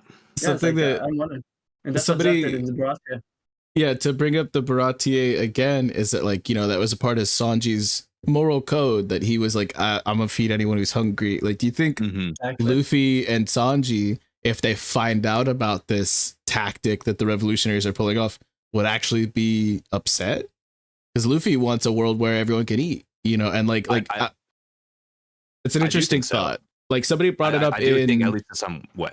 Yeah, somebody brought it up in Daksake's live reaction, and I was just like, I don't think Luffy's about to throw hands with Dragon over this, but I think he'll definitely be feeling some type of way, Yeah. No. I think that's like super valid. And if anything, Luffy plus Sanji, and well, Luffy will be like, hey, that's crap and I don't like it. Sanji will be like, hey, this is what we could do, and then this is how we could actually spin this to like make it work for us in the first place. So Yeah, and I can think see that it. it could be a really interesting like setup for like figuring out where they draw the line. Like Sanji's like undying like will to feed all those who are like starving. Mhm. Is there a point where he cuts that off? And like, I don't know, a lot of people have been speculating that we see a bit of a transformation with some of their like, you know, moral codes and like along the way, and like with like Sanji's chivalry, like where does that stop? I don't know why, but a lot of people want to see him like punch a lady, and I'm like, chill, y'all, or like not but like kick a lady, and I was like, Yeah. I don't know if we need that, but this is a bit of development that I think would be really interesting if he decided like there are people not worth feeding. Undeserving. Yeah. I mean, I think you guys say right, because if you think about it, Luffy never got as upset as what happened to Hachan, because all the information he got. And I've always wondered if he knows Bonnie's backstory, like, you know, because we get the flashback, we know the Strides get the flashback, but just a bit later on, because he knew all about Odin and Wano. At 10:15, he talked about Odin and everything he went through, meaning that he got the same flashback as us, just explained at a different time. My thing is this: if he knows all of that, would that be enough for Sanji and Luffy to break their code? That's a real question. Because maybe too much is there's something that's too much for them, even for them. Because Don Krieg wasn't too much. But I think that's the way this story seems to be presented. I am inclined to say no, they would not change their moral code even based off this level of cruelty. Now, but like that being said, I don't know for sure. Like me as a person who's not nearly as you know, forgiving as our favorite characters in One Piece might be. Like I feel like the biggest thing about One Piece is people standing on their business. I think that's a huge, not the biggest, but it's one of the biggest things in One Piece. So I feel like it'd be weird to have them switch up on that, even though, I mean, it's like the concept of Luffy accepting Bellamy. I would never accept Bellamy. He's a garbage human and does not deserve any respect, and he doesn't get to be on the Grand Fleet. Like, But the better person would absolutely forgive Bellamy and give him room to grow. And for that reason, I feel like, you know, Luffy would still want everyone to be able to eat, and same with Sanji. you heard it here first, folks. Jacoby thinks we're gonna get a full redemption arc for the Celestial Dragons. No. That's not what I'm thinking. No, I'm trolling. I'm trolling. No. No, you're implying Somebody clip that, please. Somebody clip that. Timestamp that. Yeah. also, We're 81 minutes in. Jacoby, you're not the only one for crazy take. People know that, and a lot of people don't like me for this. I don't trust Barto. Oh, I think he's playing a role. The He's controversy- playing a role. How Yeah, could what end? you? No. For me, it's like there's gonna be a storyline, but I've said this. Everyone else, other than a Straw Hat, see him as a snake. Even Sabo and Law. But yet the Straw Hat, because they know how he loves them and he's a huge fan, they just get into love. I'm just saying it. Like So do you there's have something the- to be off. You have He's that too same excited, energy bro. for Caribou? You think Caribou's gonna double cross Blackbeard or what? Oh yeah, dude, definitely, dude. I have a question to ask you. Just think, with everything we've seen of Blackbeard, if you meet someone who tells you in real life, Blackbeard is the kind of person I want to be in real life, you're gonna say, "Come on, man, that's cap." Yeah. There is something that Yeah. Blackbeard has, that devil fruit. You know, you want to be protected, but you cannot say, "Oh, I grew up." No, dude, I'm sorry. Yeah. Yeah. Nobody's looking up to Blackbeard being like, I can't wait to be that one day. And no one's writing good stories about Blackbeard anyway. It's not like he has any positive wouldn't- reflection in any press. Like the Barto Club ship, like the figurehead is literally like a goofy Luffy. Like, can you imagine Yeah. like if we saw like Caribou's like version of that for Blackbeard? Like if we saw like a little chibi Blackbeard figurehead A on his wild ship. Blackbeard just up on the mast. Oh my goodness. Dude, that would be so funny. That's super interesting. I've actually never heard the Barto's a bad guy take, and I'm curious about it. I don't know how I feel about it, but I'm curious. It's It's when nonsense. it's when I saw the Ace and Blackbeard fight. And there's something that happened where basically Ace said there's nothing he would do for his brother. And Blackbeard smiled. And in Pal Down, Luffy said something very similar, and Blackbeard smiled. And when Barto met Luffy, he told him, "Oh, I know you do anything for your brother. That's why I wanted to win the fruit for you." Just ironically, and at the end of what Dressrosa, what does at the end of Whole Cake, what does Blackbeard say when he sees Luffy's body picture? Yonko? The dude is not even ready. How does he know that? So that's why I don't trust him. There's something off. It might not be what I'm thinking, but dude, he might be like that'll break my heart. That'll break my heart, but I see what you're cooking, dude. I see it. It's too much. It's too much. The energy is too much. Sorry. I know people are already writing me. Now I have 20 people in the chat writing me in their death note. Everybody, feel free to slander Kube. Now's the time. But Now's the time. there's another W that some of the crew collected this chapter in Punk Records. Getting whisked away by the island clouds. That's something that I think Lucas and I both brought up. I believe it was 2 chapters ago.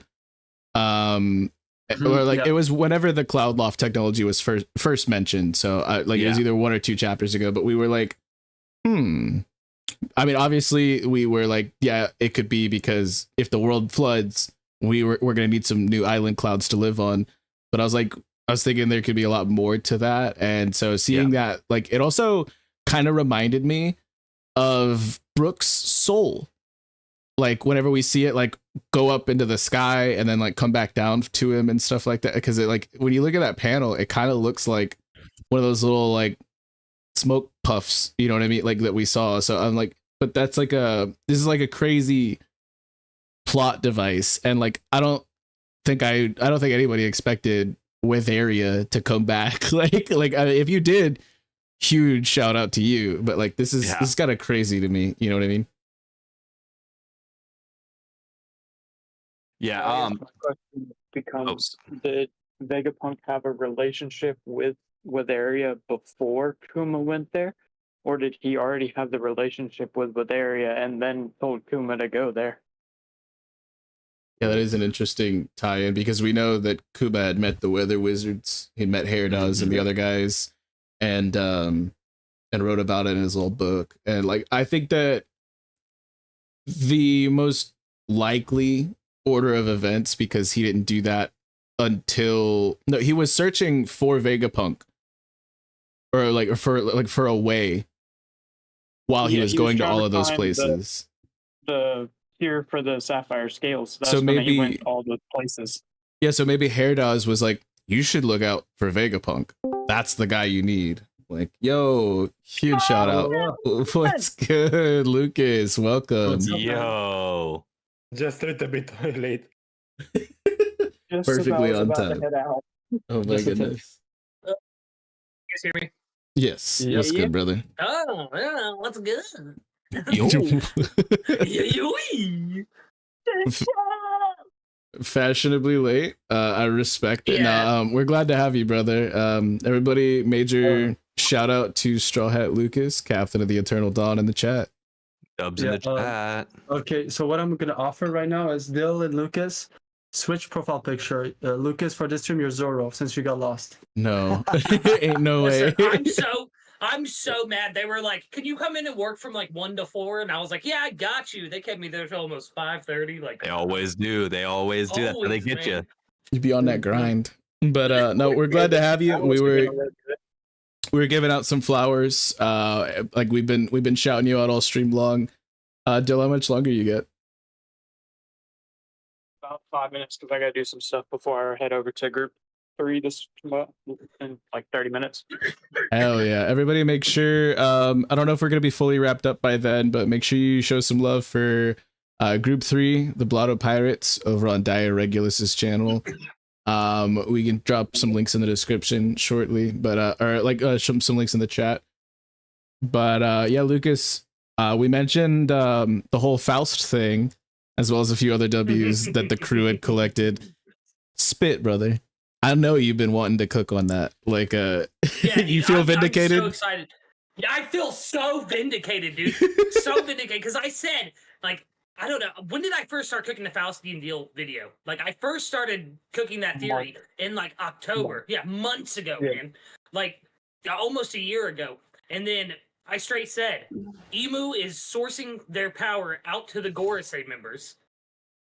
And what did we see? You're right. Saturn, Like, Taking that power right back. yeah, took that power right back. Saturn crumbled like an old cupcake that you left out in the sun. Like, Mhm. what are you doing with your cupcakes, brother? That's crazy. Listen, That's not taking negligence. care of them. That's Not for sure. taking care of 'em. Oh Yeah. my goodness. But Literally choked on the hockey. Facts. yeah, I think it was literally over 20 chapters ago. Speaking of 20 chapters, I'm sorry. Like no, but My God, Beck. speaking of W's for the crew, but we had just actually brought up the Cloud Loft technology saving punk records. We talked a lot of shit about York. We've been spitting, bro.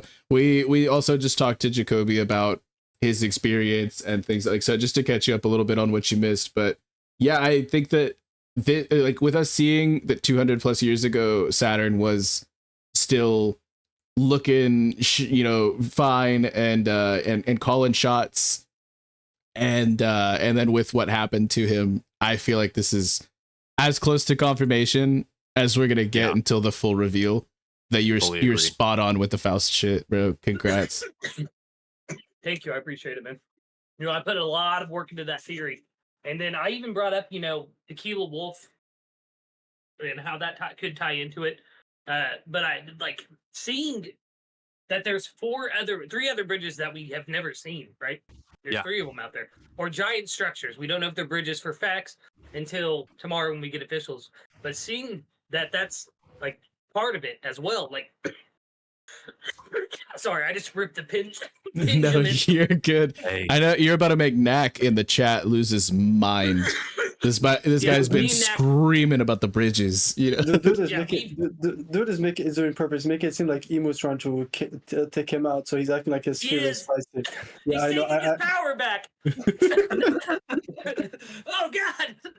But no, like me and Knack were talking about the other day, and we were talking about the bridges and like the four blues and how they will connect to Bourgeois, and then we started looking at the world government flag, and we're like, hold up.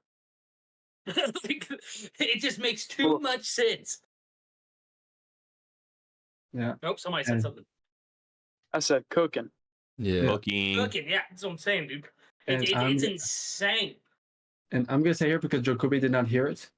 And most of the time, with the official translate certain words, most of the time bourbon is put in a chapter, it's turned to whiskey. Yeah. Word. And the first island where we met Robin in pre-time skip was Whiskey Peak, an island where we actually never saw the full island. We only saw the battle, and they left very fast. You mean? And the hold last on. island, yeah. Do you mean Whiskey Mid? Sorry. Oh. Oh my God. No. They're gonna fix it in the live action like they did I in the Village. hope. Oh my god. So, and to finish with this, so Robin was seen there first in pre-time skip. You know what? The last island she was seen in pre-time skip, Tequila Wolf. So I'm wondering if that bourbon / whiskey wolf has any connection to whiskey. I'm not saying the same island, but it has connection because there are a lot of cemeteries when Zor was fighting, like hundreds of tombstones. So yeah, it's a thought with it. I like it. I definitely see a connection there. It's definitely possible. It's like so interesting. That I think that is the most spiciest part of the whole chapter. I'm sorry. Oh, I word. have a question. I'm aching to ask you guys. Sorry, go ahead, finish up, Cube. My bad. No, I was just gonna say, I think for me, with everything we've had, I think this is the spiciest because we never thought of if there were more plays than Tequila Wolf. Like it's something we never thought of. There was just one bridge. We said, okay, there's one bridge. We never thought of there are 4 Cs. Yeah. But yeah. 4 blues, 4 bridges connecting to the highest points of each blue, and then meeting in the middle at the red line at Marie's Wall. Mm-hmm. Boom, there you go. That's the world government flag. It had me singing what tub thumping How like come Chumbawamba. every time you come No, down, no, London, like London, I was like, Bridge, he we drinks a go whiskey down drink, like- he drinks a lager drink, he drinks a vodka drink, he drinks a drinks a soda drink. He drinks a cider drink. Oh, to remind him of the best times. That was like, I'm sorry, that was like, that's the first thing I thought when reading the chapter. I was like, no shit. Chumbawamba up in the house? Wow. Hell crazy. yeah. Didn't know Like- it was a fan.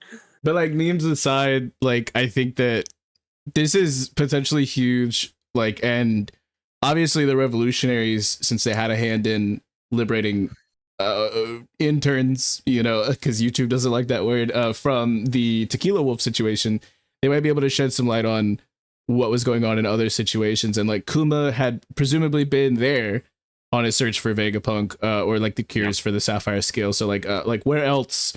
Like obviously we can safely assume it's one in each of the blues, but like knowing like this is the soft confirmation of like their exact purpose in this chapter, but like I think that there's still so much more we can get on that, and I know Knack is like punching the air right now, like with us talking about it. He's just like, yes, yeah, because he's been working so hard on that bridge shit. I didn't want to say too much because I don't want to steal all of his thunder, because I know the whole thing. And Knack, you cooking on that, man. If you're still in chat, you are cooking on it. Everybody check out Knack Reacts. That's the homie. Yeah. We got mad love for him. He's almost always cooking in the Discord, link in the description. Yeah, if you want to be a part of that. Rambling Addiction this Wednesday too, because Knack will be on my channel doing Rambling Addiction with me this week, going over all of the impact Egghead has had on the story. Now, I did have a question for you guys. Let's start with Jacoby. I want to hear his answer. Do you guys think that Garling's yokai form, whatever it is, because he's going to get Saturn's immortality, his power that he had received from Emu, but do we think that it's going to be the Umabozi, like it, or not Umabozi? What form it's not even how you pronounce it. Shut up! Somebody hit the soundboard. So we did actually like touch on this slightly earlier in this, and I think it'll be his own form. I mean, honestly, with just the most basic of a Google search, you can Google what the yokai in reference to the moon is, and it's Katsura Otoko. So for that reason, like I haven't seen like an image of what it looks like, but you know, that is like basically the man who lives in the face of the moon. So it's going to be something in reference to that, I imagine, but I definitely think it's going to be his like own vibe. He's not just, you know, going to be a copy paste Saturn and now he's going to be a weird spider guy. He's definitely going to have his own little flair to it. Yeah, see, I think it's the Kamatachi. It's a weasel kind of looking yokai, but it has sickles on its face and arms. Interesting. When I see Garling's hair, that's what I thought at first. Well, actually, I thought of a stag beetle, specifically a weevil type of stag. I can't remember exactly what it's called, but it's like something rhinoceros weevil beetle or something like that. But it's got 4 horns like that on it. So that's what I was thinking initially. But I couldn't find a good beetle-themed yokai that would go along with what Garling's whole thing is. But interestingly enough, the Kamatachi, one of its symbols is the mantis or longhorn beetle. Okay. Bro, that's so like funny. I was literally cooking with Kusoland, Will of Dreams, and then I think Lonely Mage, Reese Lucas in VC yesterday. And I was like, what if he's like a beetle? And like Luffy can't fight him because he thinks he's too cool. Oh, because he thinks he's too cool. Oh my god, that'd be wild. That'd be crazy.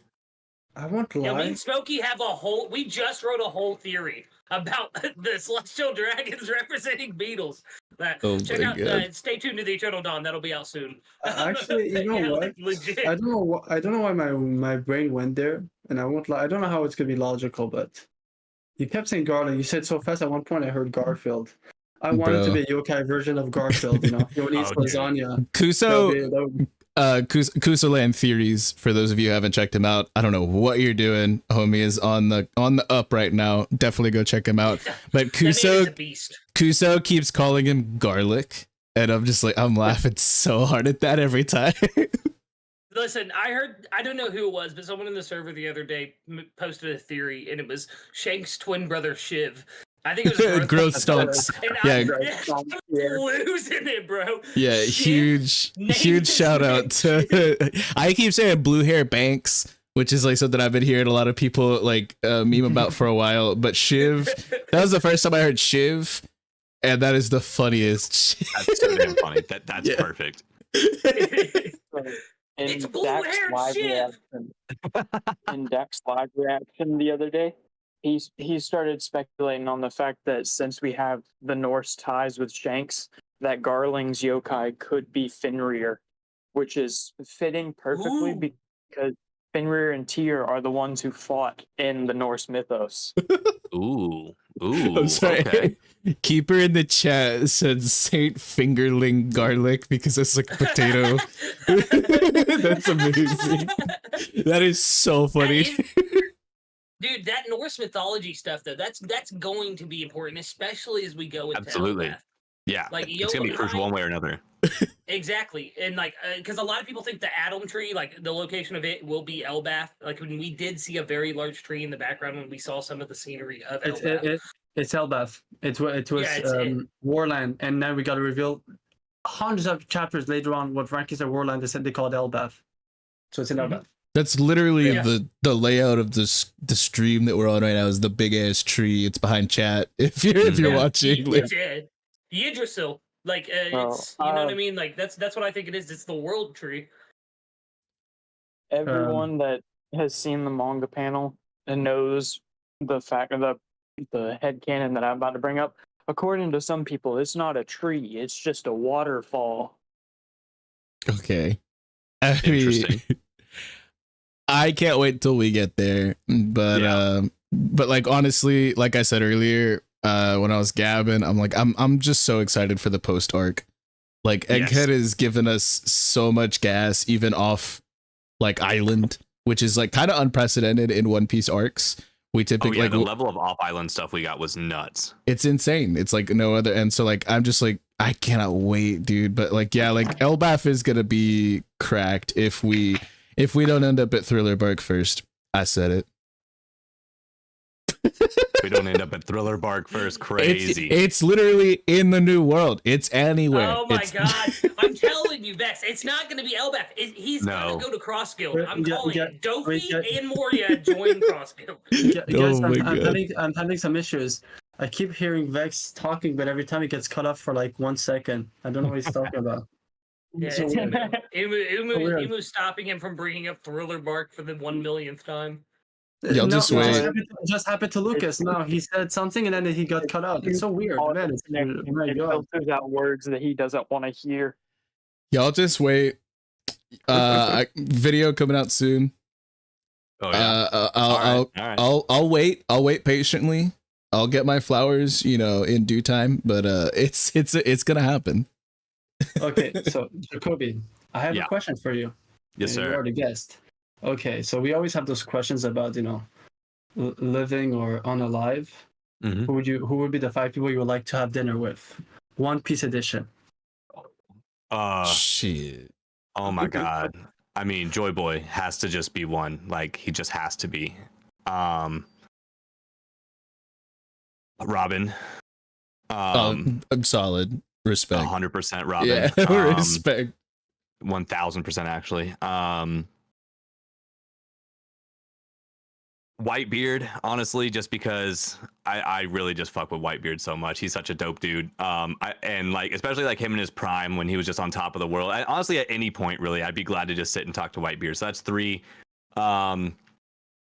Vegapunk, because I would just love the deep conversations we could have. Which one? Which one?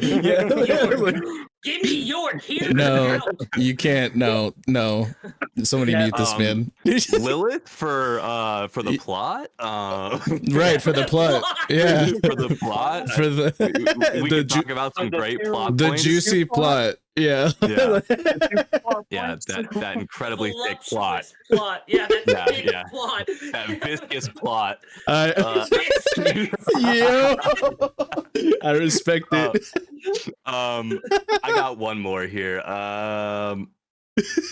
Honestly, Bon Clay, just because Bon Clay would just be such a vibe to have at the table. So you're not wrong. We got intellectuals, we got fun-loving people, we got some people from the past who can give us some history. I think that's my list. Let me throw a name in the hat and see if you vibe with this as well. That boy Rayleigh. Yes, absolutely. I would 100% hang out with Rayleigh, and he'd drink us under the table. Or at least try to, and then he'd fall asleep at the table. Oh my goodness! I won't lie. I feel not bad about my list. My list is not that. Hold on. What's up, Dill? Oh, I was saying that's who I was going to bring up. I was going to bring up Rayleigh. I wouldn't even ask him about what the One Piece is. I'd ask him about their adventures, and then start drinking with him. I'd ask him what Shockey's all about. Like, Okay, I'm sorry. Go ahead, Cube. I It thought hasn't been Dill. strong enough for him to stay there. But I thought worry Dill- about this in about I 3 thought Dill was about a dip, so I wanted to like let him spit real quick. But like, go ahead, Cube. I'm sorry, I cut you off.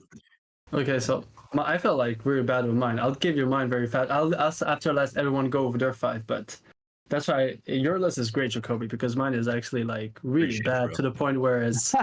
Well, obviously, I said the original Nika must have been a great guy to have fun with. So him Absolutely. first, then it becomes Stussy, Reiju, Viola, Nami. You know. I respect I Reiju understand. and Stussy so Guy much. over here. Yes, Big sir. plot guy over here. no, guys, listen.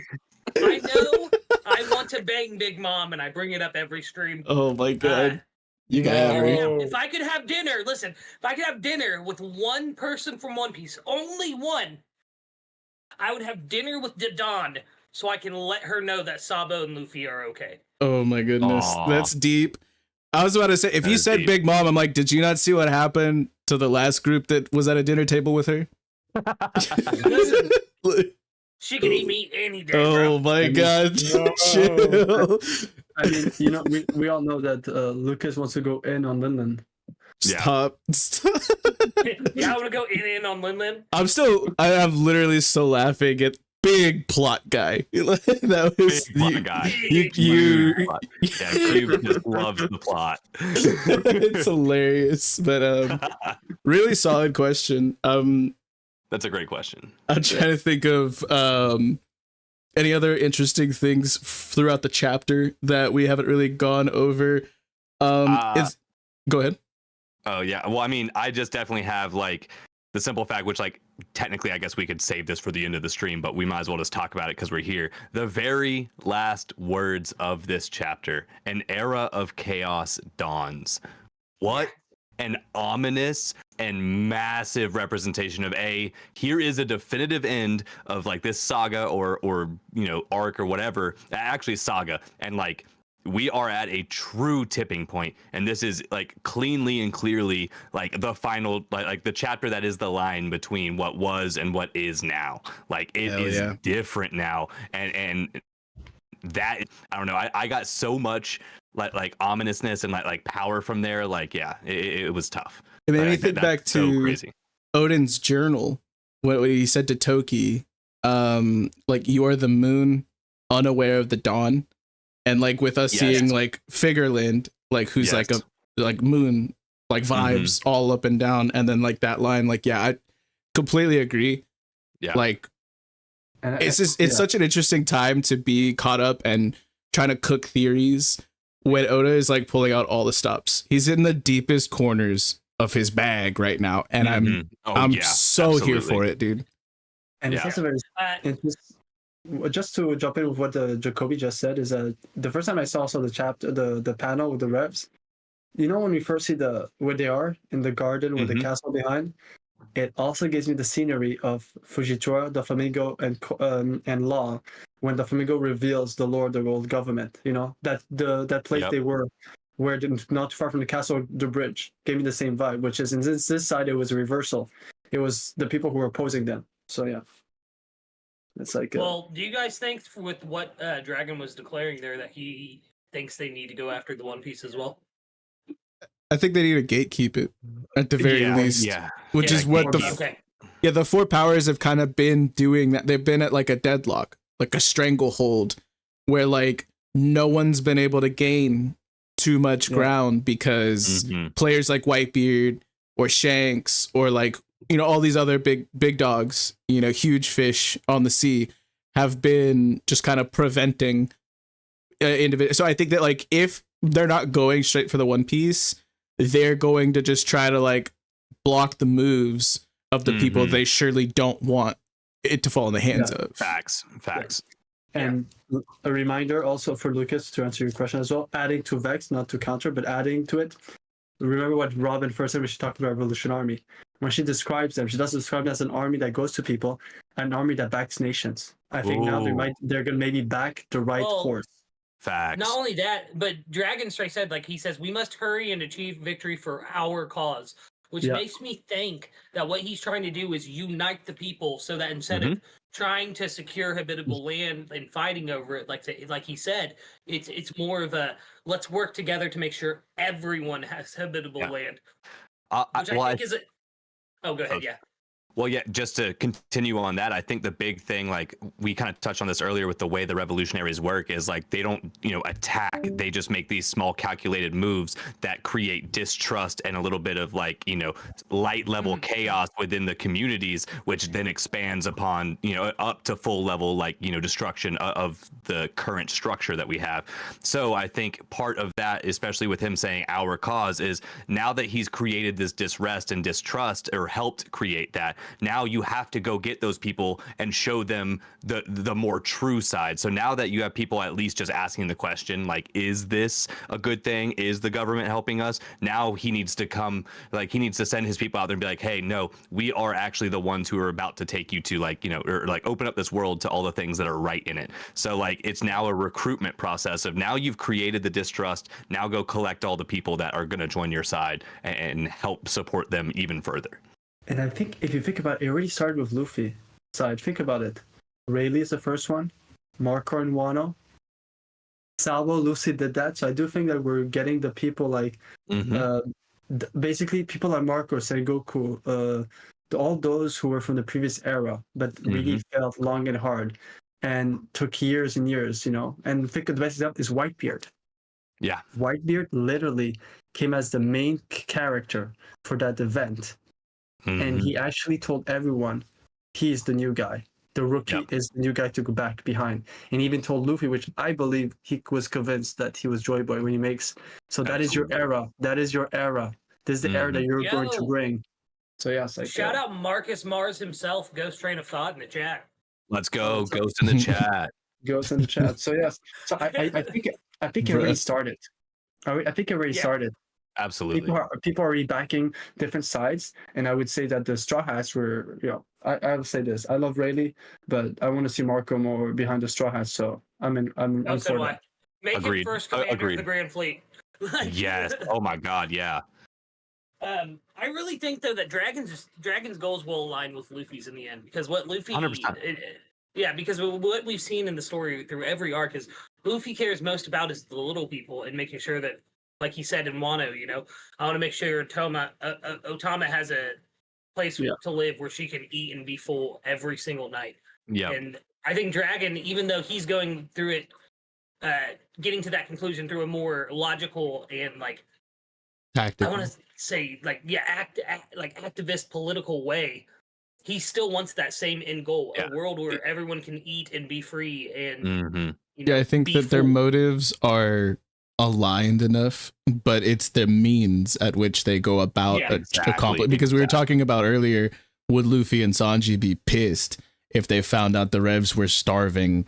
They're not starving currently, but like it'll get to that point soon enough that the Celestial Dragons won't have enough food, and so we spit on that a little bit earlier, and Dragon is also not somebody to just go and pull an Impel down and just crash out for Ace or something like that. He's like, we've got so many different fires going on right now to put out, there are some necessary sacrifices and things like that, and Luffy is more along the lines of oh, it'll be okay, don't worry about it, whereas Dragon's just whether it's okay or not, we have bigger fish to fry, type of shit. Dragon's a big picture, and he's not going to be as worried about the immediate little guy as long as we can get to a general level of peace and kind of a little bit more through whatever means necessary. And Luffy is just the pure good side of it, and he's going to kick the door in straight up front and say, hey,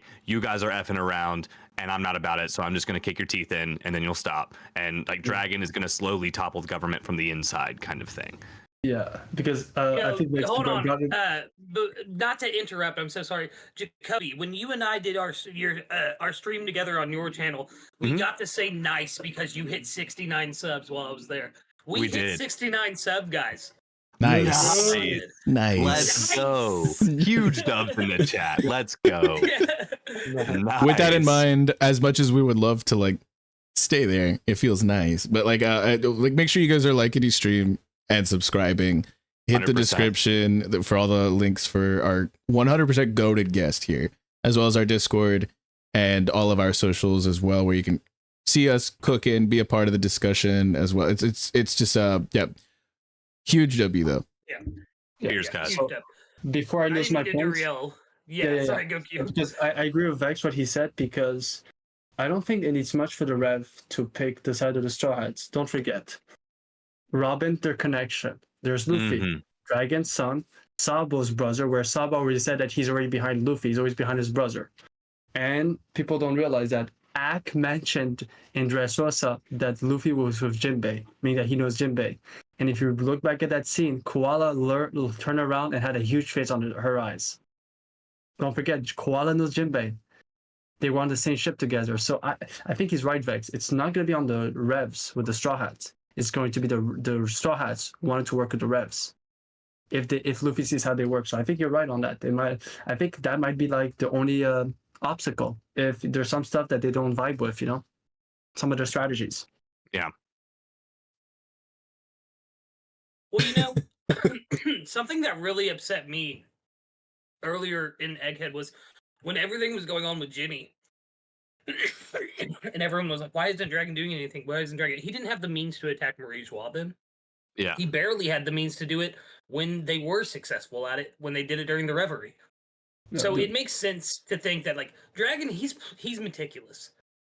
Where Garp and Luffy are both, fuck this, I'm gonna go crash out. You know what I mean? Like, they got my boy Kobe, I'm showing up to Hot Cheetos. I'm gonna go get him. They got my boy Ace, Also, I'm gonna go to Let's throw Marineford. hands. Yeah. And also, Let's throw hands. I'll say something. Reading One Piece for a very long time, I'm telling you about something very seriously. It is very rare that Oda shows something happening in a flashback and then shows the next scene being 2 years later on. It's not a Dragon that'll make a move. Is that we did not see what they tried to do, which I'm pretty sure he had his own Enies Lobby or Sabaody. Because if you think about it, what happened after the events of Sabaody in Amazon Lily? After he fell with Ace, Luffy had the same face as Dragon until Jinbei put some sense into him and reminded him, you still have your friends are alive. So I think it's more like I'll tell people, look back. Immediately we saw like 2 panels, then they jumped from 12 years where Jinny reappeared. That's why I think it's all about storytelling. He's never done that in a flashback. He's always kept in the same timeline to a certain extent, then went to a new chapter. We got a full chapter of Odin with Whitebeard, then 2 more chapters with him and White Roger. They didn't mix up all of those stuff like in the same years, So I do think also like what you're saying, Lucas, is I think the means, but also he tried to do it and he saw what it is when he doesn't have the means. He attacked like a poor man. And I think you're right on that. It's because people forget that. It's like, oh yeah, so we didn't see what happened during that 1 week in Wano. That means nothing happened for the Straw Hats. They just slept. No. Look at Yamato. There was whole interactions. Just Oda, for the time being, he didn't show it to us. So that's why I agree with you. People are just impatient. They want results right now. Yeah, That's not how it pay off works. immediately. Yeah, it doesn't work like that.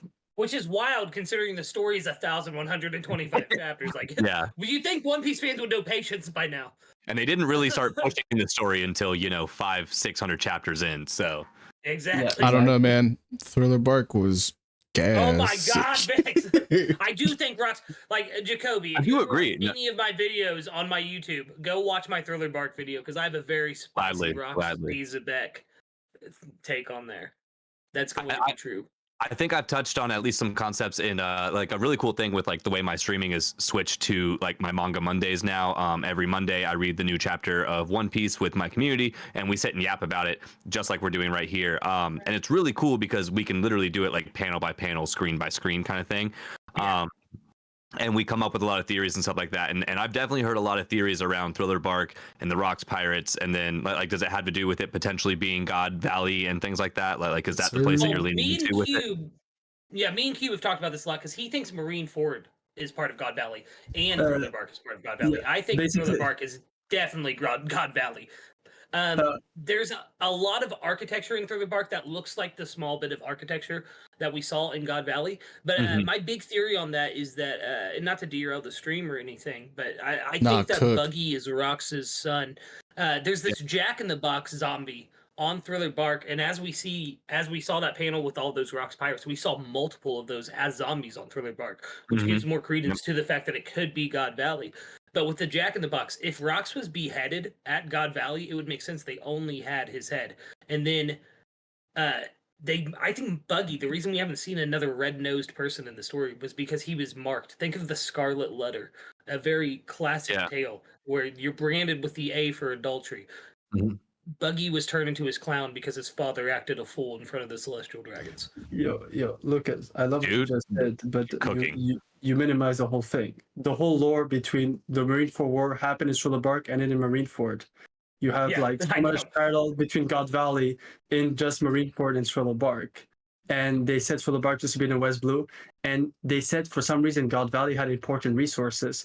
And they just said in the map, in the location, there was no more island called God Valley. Marineford is one of the only islands inside the Gates of Justice. In Peldan, and it's not on the other side. As cool as it would be to get the past on Thriller Bark, we got to be looking to the future, y'all. Oh my god. Honestly, though. It's coming to us. Like, if we don't go to it, it's coming to us. It's sailing around the new world right now. And it clicked. Like, we're going to see Thriller Bark again because we just saw it at Hachimitsu. It was pulled up there, and then Corona escaped. Dude. We'll send a flashback. We'll send a flashback for sure. In a flashback for sure. We'll send oh my god. No, dude, I think it's gonna sell with Cross Guild. I'm telling you, Dofi and Moria are going to be selling. There's a reason that Oda showed all 5 of them next to each other during Roger's execution. Like, he could have chose Shanks next to Buggy. He could have chose anyone, but he put Crocodile, Mihawk, Dofi, and Moria. And as we know, Cross Guild is supposed to have 5 members from the concept art that we just saw. And one of them was Perona. So the fact that Moria joining Cross Guild, to me, it's cemented. Like, if it doesn't happen, I would be surprised. I don't think it's going to happen, but we're going to get some Thriller Bark significance. I definitely think there's some validity to that. I see the possibility. I don't know where I stand on it, though, to be completely honest. This is like a relatively new theory for me, like that I'm hearing today. So I'm going to have to stew on it for a little bit, talk to my community, report back to you guys, you know? Oh, I got a video coming out as soon as I get it done. Like, I'm like over 50% done with it. Script is done. Recording is done. I'm just working on the edit. But yeah, like, stay posted. Thriller Bark stocks only going up from here. Bird. But yeah, like, as far as like anything else from the chapter that we wanted to go over, we kind of covered pretty much every little bit and like nook and cranny of it. But if anybody else had anything they wanted to spit on, like, for sure bring it up, because I have a few more questions for Jacoby that I've just thought about like throughout the discussion. But go ahead, Josh. Yeah, pretty much this chapter also plans to the idea that Jupiter could be the traitor to Grossi. Him having the sweat of right after reacting to Figureland, Garling sitting on the chair, and being named the God Knight. Like, any one of them could be replaced. Yeah. Well, I mean, we've all speculated that Jupiter was a relatively new member of the Gorosei, and I think this, if we don't get confirmation on that, I would say that it's a fair thing to speculate still. Like, it's something that I feel like is true. Like, look how young Jupiter is compared to the rest of them. Even with the immortality, like, even Garling himself, he's an older man. So he's definitely the odd man out. Yeah, again, I see, I understand. Like, I think it's a good candidate, but you know my whole thing. Ever since Conjurer and Blackbeard, some of the traders, I'm wondering if the best traders in One Piece that he wants to reveal, Oda, are those you actually never suspect. They're so good at their job. They're perfect traders, you know. But that's no. Yeah, it's not that out of all 4 of them, Oda chose to highlight. I know. I'm saying that this is just my context, but thinking it as a what if, it's a good point actually. That's what I'm saying. I'm bringing it to your point. It is a good point actually. That Jupiter, and don't forget, Jupiter is the one questioning the most about, and he really questioned them changing the name of the fruit, of them all. If you think about it, he almost knew nothing. So he's also the only one not in like some sort of like Eastern like yokai or like Chinese myth. He's the only one that's like he's South Asia. Or like it's the Mongolian sandboard, but like. It's really interesting because he does seem like the oddball out in that, but like we also have like I don't know, I've said it multiple times before. Like Nosjuro is like also like 10 times over an oddball within the crew. It's the only one not wearing like the cosplay, you know, like what we were saying earlier. The drip. He's not fitted nearly the same. He doesn't have the facial hair or like any hair. Like yeah, like and he also wasn't pulling out a blicky like with Cobra. Like he was like he had his sword. So I mean, like it's interesting. Like there's a lot to like. I'm not sure. I was fully on board that someone was a traitor. Now I'm not sure, but this would be the time to show like if there was someone whose allegiance is wavering. Yeah, now's the time with the introduction of Garling as a new big dog. Absolutely. It is like I'm actively just on like Google Images right now, just like looking at like all the moments that we've seen the Gorosei together, and like it is just like I've never thought about it until like this moment in the stream, but like the whole fit thing, like it is blaringly obvious that Nosjuro is I was messing his name up so bad. Nosjuro is like the odd man out in every single, I mean, because like they are all like especially just looking at the panels, they're all blacked out, and then he's not, like, and in every single image of all of them he seems to be the odd man out. So it feels like a purposeful show, but then to the point that we made earlier of like, you know, is this just a red herring to make us like wonder, because like we're gonna think of like the betrayal thing, so does it like point him out when it's not really him? Like I'm not sure. So my whole thing That's is how I always felt about it. Oh, go ahead, Kube. For a long time, I thought it would be. Well, right now, my candidate is because I went on the same casual type. The only one that fits similar to casual type of trader is Workery Topman on how he's written. That's my boy. Let's go. The most perfect one. He's the only one, and I look back. He's never actually given a threat of removing someone's life. He said to Akainu, you know, don't forget who you're speaking to. Give us respect. And he's the only one who attacked first Luffy, who actually had a goofy reaction to it. And we learned throughout the different few arcs is that it's all about your desire.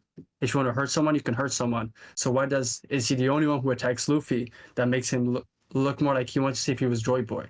But the reason why for Nosjuro he came out my candidate is his name. For someone who doesn't conform, he had the most conformed name of them all, Ethan Baron. That's when I said, "Ooh, that's it looks Otis running too hard with this one," because everything together is like. So I understand what you mean by Nosjuro being a red herring. See, I also think it's Top Man, but for me, it comes from the source of Luffy's inspiration, which is the source of a lot of manga protagonist inspiration, which is Sun Wukong.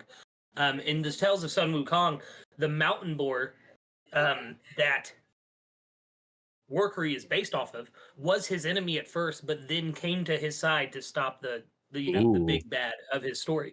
So it makes sense. And then we also had that same kind of, because the mountain boar has already been defeated in One Piece, so now we just need the betrayal, right? Because Odin defeated the mountain boar as well, the mountain god in Wano, which I think could definitely represent that part of the story. Now, the name is what tells me too. And not only that, but the way Top Man is never standing. We didn't see him standing until Egghead. Like, my man is always sitting down, and that always, it seems blasé to me, right? And maybe I'm looking too deep into it, but like you guys said with Nosjuro in his clothes, like, it just seems that it stands out, right? Because everyone else is standing up. And then why is he sitting down? And if he is the top man, as we all think he is, like, I know Dill thinks he's bottom man, but that's neither here nor there. Pause. Pause. But if he is the top man, if he's Emu's number one, it would be more devastating to Emu to be betrayed by him. Yeah. And you have to, Oda is one who plays into that devastation. I mean, look at Kuma. Yeah, truly. Truly. And if you with adding all of it, like I said, people don't realize it. All the Gorosei, the moment people speak a certain way to them, we see them in the different stuff, they get upset. Don't speak to us like we see an Egghead. 3 times Sakazuki talks about stuff. Even he says, what about Kuzan? And then he looks at Topman and says, he resigned, which we know is a code for sword. And he says, okay, very well. And he never gives a threat. That's why it's very weird that he seems to not even want to threaten someone with his of taking down their life, like it's against his morals. So that's why I feel like it's kind of interesting that he is not loose with his words. All the other ones threaten someone's life. easily. We could just remove you right now. You're an insect. He seems to be hesitant with that. So that's why I agree with Lucas. Topman is very interesting. Something I found pretty interesting, it's a bit of a pivot though, is that we like in the not the Viva cards that we just got, but in the previous SBS, Oda had clarified that there were like several cooks, chefs that were like distinguished as like the top of the hierarchy as far as like chefs. And like if this like this dude that we see in the chapter here who's like, I'm so sorry, like our stocks have dwindled, and you can see him like his stomach is growling, and then homie pulls out the gun and is like pointing it at him, and he like wasn't able to like, you think this dude might be like one of those young-cooks? Like that's what Oda called it, like the Yonko, like the young cooks. Like potentially. because the dude who was cooking for Saturn definitely need to die. I mean, okay, but the dude who was cooking for Saturn on the ship that was headed to Egghead was confirmed to be one of the young cooks. And so this is another dude who's cooking for Celestial Dragons, not Gorosei specifically, but like maybe. So like, is this one of them too? Like, are we gonna get that also, in the SBS? If you look at his jacket, he has 5 stars on it. So like he's a 5-star general, but he's a cook. So I have that pulled up right now. So just saying, there are 5 stars on his sleeve, on the chef's sleeve for sure. I got the chef hat on my icon. Like I gotta confirmed. Yeah, he's one of them. Like that's 2 out of 4. Like, and then is that gonna be something Sanji has to deal with? Like, homie's been to the All Blue. That's just, I mean, we know that. That's where this seafood came from. And that this Celestial Dragon's just disrespecting. He's like, don't give me this hour steak. Like, facts. I mean, I'm telling you that the All Blue's coming regardless. There's a flooding soon to arrive. So there is going to be the All Blue one. I keep making that joke. Like, if the world floods enough, Nami's dream's going to be super easy to achieve. She sees a blue piece of paper. That's the map. with 1 dot in the middle for Marijois. Yeah. Like, honestly, 1 line for the red line. You know who else? Big Mom. Think of Big Mom's dream of creating Utopia. If you know everything is flooded and there might be like very few places to live, it's much easier to create an Utopia for everyone to live on. Yeah. If there's nowhere else to live on. So yeah. I mean, like jokes aside though, like the All Blue being a legendary thing, like low key, it really is just going to be the All Blue. Like, do we have any confirmation? Like, do we have any confirmation the All Blue is actually real aside from stories? No. Like, so Sanji made a claim when he was in the Mermaid Cafe that he had found his All Blue. He had tears in his eyes, weeping, fell to his knees. Oh my god! And he was convinced just by seeing the plot, you know, the plot. The plot at Fishman Island. So, I mean, if it's not Fishman Island, the other closest thing we would have would be Reverse Mountain. But like, unless something like very, very, very drastic, like when Madame Charlie was talking about Luffy being the person to destroy Fishman. Like, there's a common theory of Luffy cracking the red line. And so if Marijois were to be devastated and Fishman Island being underneath it were to also be like, see that fallout. And if the red line were to come down either there or, somewhere else or entirely, then all of the oceans would be able to flow as one.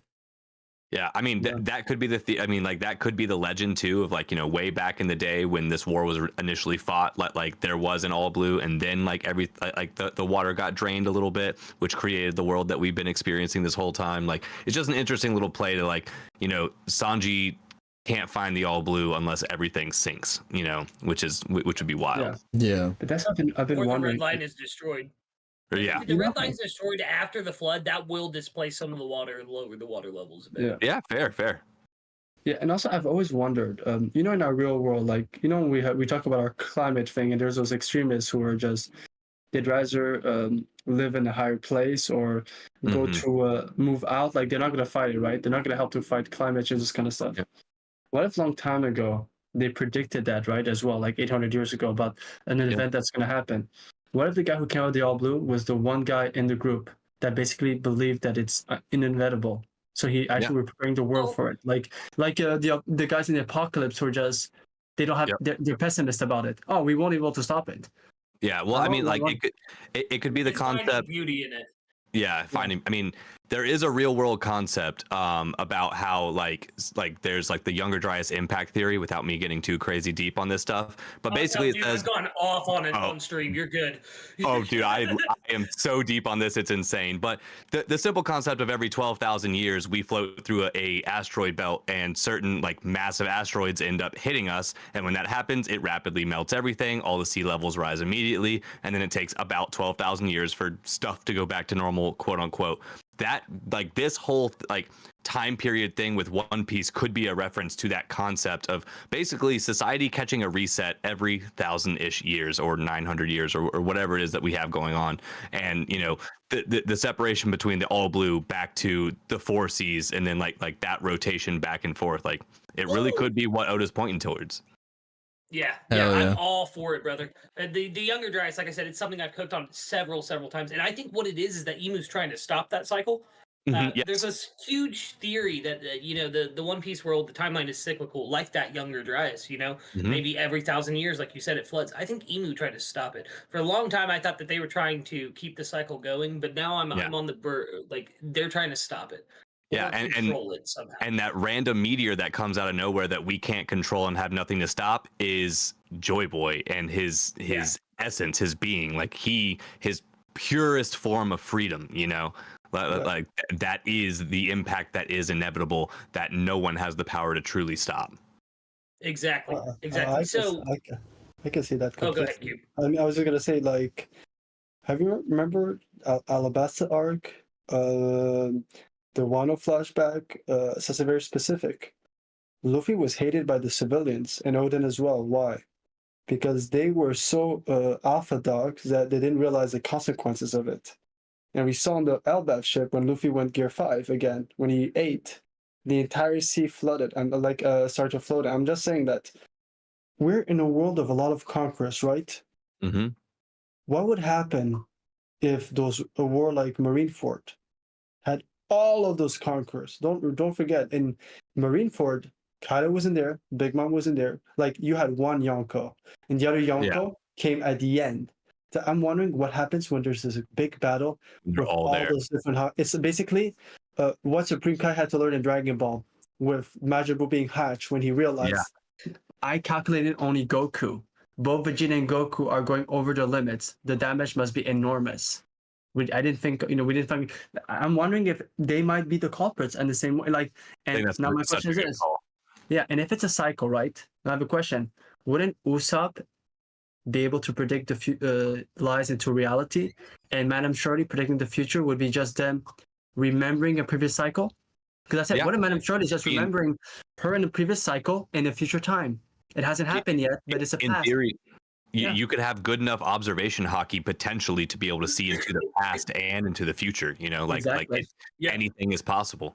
Yeah. So yeah, I love this Let me discussion. ask you a question, because Cube, I think you just cracked something for me. I'm not going to lie. Thank you. Jacoby, what do you think the voice of all things is? The voice of all things? Do you mean like when Zoro mentioned it when he was able to cut steel with Mr. One and like those moments? The breath of all things. That's the breath. That's the breath. Oh, the voice is like Zunisha talking and stuff like that. Exactly, and Okay, how my bad. that's how Roger read the poneglyphs as well. Like, he didn't have someone on his crew that could read them. He could just feel what they mean. Well, okay, so the voice of all things, and this is like I'm cooking this theory right in front of you guys.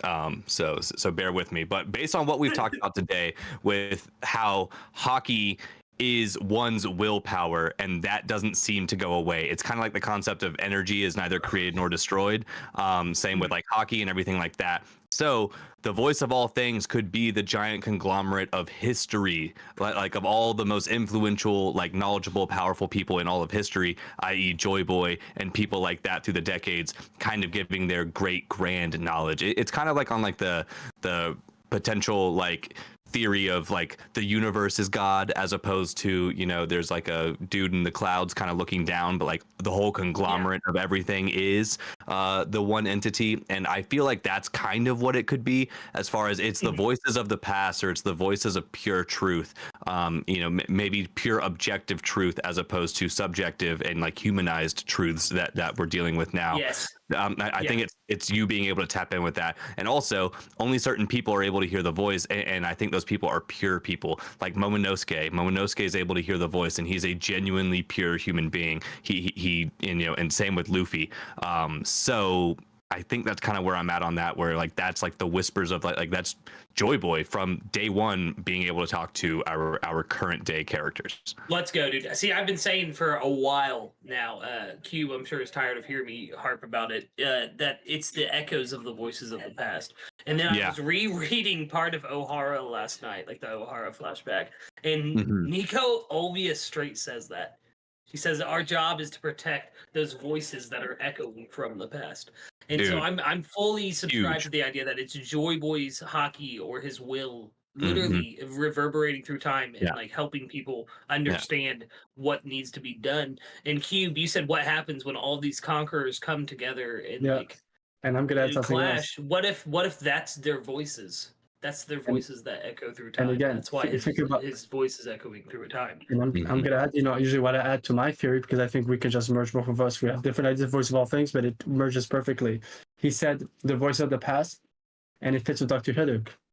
A person as long as you remember his name. When does a man die? Exactly. Yeah. And as long as you remember his name. So I would add it with it's an echo of the past of the people who are made to be unheard. And think about it. The one person who gave all the lore dump in Dressrosa was Corazon. What was his fruit? The silence fruit. The silence fruit. What if they were made to be silenced? Forgotten, but since someone still remembers their remnants, their name, they hear a voice. And the best example is Jaya. Odin kept hearing the bells of Jaya for some reason. And then there was a storm that appeared, and only after he pushed his crew to go through there, they thought they were going to be unalived. What happens? They found an island, and you were right. How did you know? You couldn't hear the bells? No, we couldn't. There was no bell sound. So yeah, I think it's a mixture of what Lucas says. It's the past. The people or things who are made to be unheard. It would explain why Zunisha can only be also heard. Zunisha is cursed. What if in the curse of Zunisha, Zunisha cannot communicate? You know, we see a lot of animals, like in Dressrosa, like in Wano, those animals who act. And I've said this. I think Otama, that animal that protects Otama, might even be related to Otama, like someone that was cursed a long time ago. Like a Kurozumi, because it acted very like helpful, came in a moment of need, like a family member. So you know, it's like so that's what I like. Lucas. I think the best. But I do agree. Like the best voice of all things, like theory that I enjoy the most. I don't know if I completely agree with it or subscribe to it or whatever, but like what I think I enjoy the most is the Tainted Marth, which I don't want to spoil the entire theory. It's like an hour and 20-minute long video. It's so goated, and I really like it. But effectively, it is the voice of like an omniscient being that knows all of the secrets within the universe. And like, you know, it's like I've heard a lot of people talking about like you know, One Piece pulls a lot from Shinto belief structure, and that there is gods residing within everything, like within rocks on the side of the road, within cows and sea beasts and the water itself, and like the skies. And you know, and so it's called the countless kamis, or like the Korowa Matsukami or something like that. And like it's like if it's not like something like that, in that the whole world itself is kind of like a living, breathing entity, I think that it's basically something comparable to like Oda himself. Like that's what people are hearing. Oh, they're kind of hearing Oda's voice coming through because he's the creator, kind of thing. Yeah, and if like Future Sight was basically like getting a sneak peek at like the next page. Yeah. Like I don't know. I think that's the best that I have heard. Like one of my favorite. I would 100% recommend going and checking it out. 3Day just dropped a link in the chat. Thank you so much, 3Day. But that kind of like pivots to something that I wanted to talk to you about. Is that like you're new, like newly caught up, but you're not new to One Piece, certainly. So I'm sure you've had like there's a craft, there's like a delicate dance of avoiding spoilers and you know, like putting on the blinders and like muting shit on Twitter and stuff like that. And like you weren't really fully able to like delve into theory crafting like with the full community at large. Yeah. But now you are, and we're so happy to have you here today. It's like the whole point of this stream, as well as like talking about the chapter. But like with being fully caught up now, like I know it's like it's kind of like it sucks because you don't have like that bingeable content that like you're like it could feel like a fish out of water almost, like because there's not more One Piece to start consuming. But like I think that like this is like a point where you can there's infinitely more content that unlocks to you as somebody who's caught up, and like you can like see all of these wonderful creators and the things that they're doing in the community, the ideas that they're having, the conversations that they're having and stuff. And so I just wanted to like hear your thoughts on, like, we've talked about your journey catching up, but now that you are caught up and you've been a part of this cook session, this entire stream and things like that, like what are your thoughts about all of that? And do you think that that's like a fair trade-off, that you know you don't have this huge body of work to binge through, but now you have like this whole community? Exactly. So I mean, you nailed it with that. And with the bittersweetness of catching up and not having bingeable content, I would take this over having more content, you know what or like being farther behind or having slowed down my progress. Because exactly to your point, I mean, like I've been like hanging out with you guys as a community for literally the entire time I've been watching One Piece, at least directly with Straw Hat Lucas. And I've had to comment on your first video, your first One Piece video. My very first video. You were like the first comment I ever responded to with a video. Like it's crazy. It really is.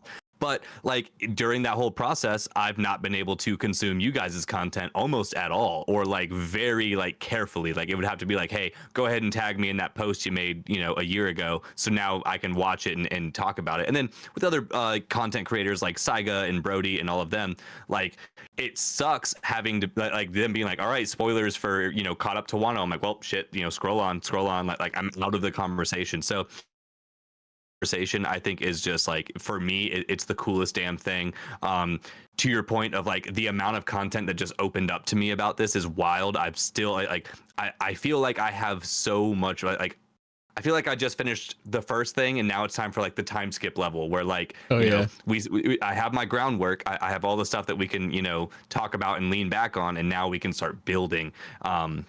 Being able to theory craft with you guys, and like I said earlier too, like there's a whole section in my Discord that I've like literally not ever been able to enter until like these last couple weeks. So hanging out with my own community and like fully talking about these things with every bit of information being on the table that we have, it's amazing. And also like part of this process now that I've caught up is like I'm already, you know, kind of doing like the regression where I start going back through it and like re-looking things up. On my manga streams again, that like somebody will bring up a question about a chapter from whenever, and I'm on stream right there, so I Google it and we pull up the chapter, and then we'll do side by sides of this chapter and that chapter, and like, you know, what like let's actually look at it as opposed to like let's just try to remember or you know just argue about bits. Like let's just look at the facts we have. Being able to go back through all of that and have these educated conversations with people it's so rewarding.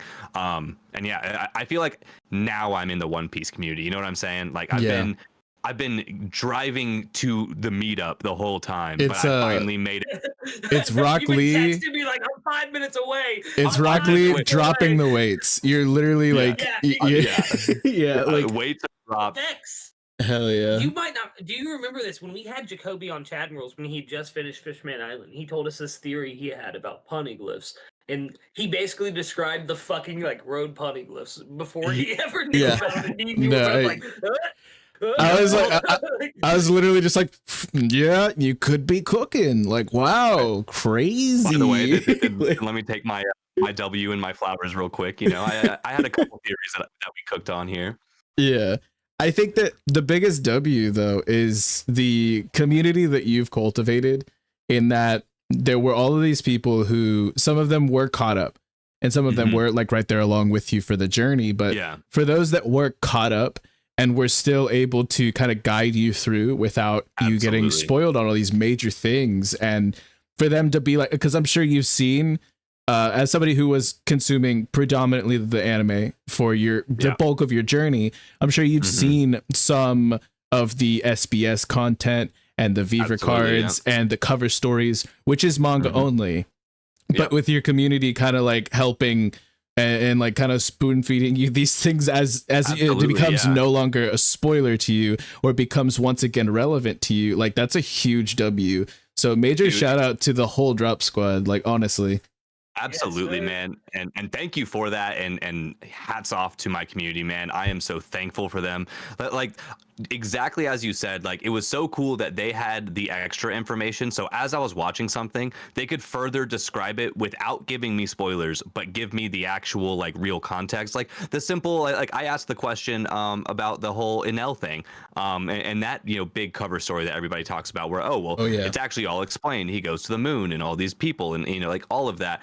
Being able to have that in real time going through this was such a valuable thing. And again, just huge shout out to my community for doing it always spoiler free, and checking themselves and checking each other, being like, wait, let's not go into that too much because we're treading lightly, you know, kind of stuff. So like that was, I feel like I was able to experience One Piece in such a better way than like most people do, because like, I've got friends IRL who are watching One Piece and they're just watching it in their room or whatever, right? And whatever happens, and then we go to have a conversation. And like they were like, you know, neck and neck with me, so I had no more information technically than what they would have had, and I was able to give them this massively like thought out, drawn out reasons why everything you just saw in that 5-minute moment was super important. And they're like, holy shit, like I missed like all of that. And I'm like, I mean, I'm turning into a One Piece encyclopedia simply because I've got the community behind me, so I can be like, oh well, did you know these 75 random facts that were never mentioned in the anime but they were mentioned in the manga or the SBS or the Vykthor cards? I gotta say, my favorite thing, man, about your watch through was watching Nothing Happened. Oh The yeah. look on dude. your face, man, like that, and Dude. then when we all cried at Senior Pink. But Yeah. when you watch Nothing Happen, man, that look on your face, I could just see it because Zoro's like your favorite Straw Hat, man. Yeah, He's out there yeah. for you, and Yeah. like you saw all that blood on him, and you saw him sitting there, and you're like, no fucking Yeah. way, dude. Yeah, and like he just chills, and it was so good, man. Dude, yeah. I mean, I have chills just like you, like talking about it right now, man. Like that moment was crazy. I remember that night on stream very vividly because like Nothing Happened was easily like top 3 most hyped up moments by my community and by like the people who knew I was getting there. They're like, everyone's just like, well, wait till nothing happens. And like, I didn't know at all what that meant. Like that spoiler was completely hidden from me, but I did know that nothing happens. And I obviously was purely confused on it. It's like, what a payoff that one was. And to your point, Zoro being my favorite before that, and then seeing my favorite have a moment like that, I'm like, oh, yeah. I mean, Yeah. now no one can top him. That was just like, okay, he's locked in. Like there's hundreds and thousands of episodes ahead of me, but Zoro's locked in. I remember catching your live and it was like for near the beginning of Wano, and it's like it was crazy because like Wano had been hyped up for like almost your entire journey. Every inch of my journey. Every inch of my journey. Comment. Jacoby, that was the comment. The comment I left on you was, "I'll see you in You and Wano." Wano. Yeah. You said you'll So see me in literally- Wano. You stitched the video. You like replied to the video, and you're like, "What does this mean?" I mean, Everyone yeah, keeps literally, saying yeah. it to me. Well, but One of my- seeing Yeah, go Luffy ahead. and Zoro like meet back up, you know, like Mhm. after, and like that the hug and Their like the bro moment. the vibes, and I was just like, man, this guy has no idea what the fuck he's Yeah. about to be getting into. Like, Dude, it's so funny, man. That Wano comment alone, like I was so confused. Like one of the very first like successful videos I had talking about One Piece was that comment, and I stitched it, and I was like, guys, I finally know what Wano means, because I genuinely thought Wano was a shorthand for One Piece. I just like, because everyone was saying like, see you in Wano, and I just like, without knowing anything, I was like, oh, I'll see you at the One Piece, like. That's the thing, right? Like the story's about this. We're going to get the One Piece, so I'll see you guys at Wano, love the that. One Piece. And then I was like, oh, it's an arc, or it's like, yeah, it's a season. Is probably what I said, and everyone jumped in my comments like, it's called arcs. They're not seasons. oh my god. My bad. I'm new to anime TikTok. Bear with me. But yeah, that was such a funny realization. And yeah, Lucas, you were the very first one to say that to me, and then of course I saw it in all my comments, and then eventually see you in Egghead and all that. It was crazy, dude. It was so crazy. Dude, Yeah, so I know when- like you said, nothing happened was such a hyped up moment. But the entirety of Wano must have All of it, yeah. felt like that. Like it's like goosebumps around every corner. And I that's where I tuned in for a lot. Like I saw a lot of your Dressrosa stuff. I saw because that's like what like in my top 3 favorite arcs. And then Wano, like I'm not very active on TikTok, but like I made sure to like every single time I got like the notification in your Discord, link in the description, I like try to pop in for a little bit. So like but it was like it's so crazy too, because Wano is where I caught up, so it's so wild, like getting to re-experience some of these things vicariously. One of the most enjoyable experiences. And like that's the crazy thing too, is that now that you're caught up, you can watch other people's catch-up journeys and be my little brother's watching it on stream right now, and he's like just finished Alabasta, so like we're literally just moving the whole community over. Like he's doing it, dude. Yeah, that's so cool. Yeah, I mean, if I'm not mistaken, I'm joking. If I'm not mistaken, I think all of you here except for me caught up in Wano, right? I for sure did. Yeah, I think so. 3 days as well, if I'm not mistaken. No, maybe 3 days a bit earlier. Wano was a decade, so you couldn't really help it.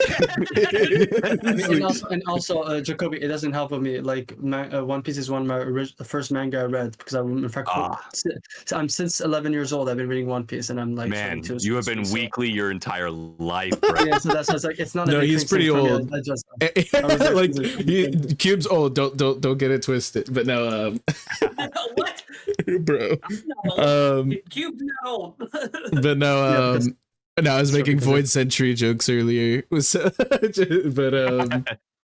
it's really a huge thing to see, like I was saying earlier, like the full community kind of like come together to help curate your experience, and now you get to be a part of that for other people. And like we were talking about the voice of all things and shit like that, and like that's honestly like the most real life like antiquatable thing is that like we're and I said it at the beginning of this like stream when I did your introduction, we're finally speaking like the same language, same language. Yeah, no, I mean, you guys and my community have been the voice of all things for me all the way through this. And they'd be whispering like, did you catch that crazy important moment that just happened? And I was like, disassociating, reading the chat, doing whatever. They're lock like, in, Captain. You need to see what happened. Yeah, lock in, Cap. Yeah, exactly. So no, that's huge, man. And dude, big thank you for giving such an honorable shout out to my community specifically. Like outside of me, like the people that are around me are so awesome, man. It was about so 2 and my audience came from you as well, like because of you shouting me out and shit like that. So obviously we're gonna be having to shout out the Drop Squad Pirates. It was about 2.5 hours in. If you want to like send them, because I know not everyone sticks around for the entirety of the stream and stuff like that. But if you want to like clip it or like just so like if you want to make a post about it, like about 2.5 hours, about 2 hours 28 minutes or something, like just like because I'm gonna write that in my notes right now. Yeah, like huge shout out. Like honestly, like obviously this is about celebrating your whole journey, but like it couldn't have happened how it did without the community. So huge kudos. Nah, massive kudos. Like a month or 2 after I caught up is when Jacoby started. Like it was crazy. Yeah, it was wild. The timing for all of this is nuts for how we all ended up here. Like the way it worked, like all the way down in like Kube having been reading this basically since day one, all the way up to us newbies, who are me as a very big newbie, and you guys relatively so. Like, and then Lucas, you just catching me on TikTok on my very first like. I started One Piece and Zoro's kind of cool, like that was literally like the first video. I was like, Zoro's a pretty cool character, and I might actually be interested in this now. And here we are, So Jacoby, 2 years later almost. Now there's only one thing to do, man. Now that you're caught up with and your community is very loyal to you, Davy back fight, man. Davy back fight. One community is gonna be left. I'm taking the captain, guys. I'm sorry. All right. I was gonna say, maybe me versus Lucas then. That's it. Crazy. This is the fight. I'm ready. But I think Oh that yeah, we're not fist fighting though. it's No. bro. Yes. It's so cool though that like now you can kind of like look at some of these theories that, because like when I was catching up, I would look for videos that were like old as shit. I would look for like 6-year-old videos from like creators that had been in the game for a minute, and I'd be like, what was cooking when Whole Cake Island was, because I had seen all of Whole Cake, so I was like, what were people talking about back then?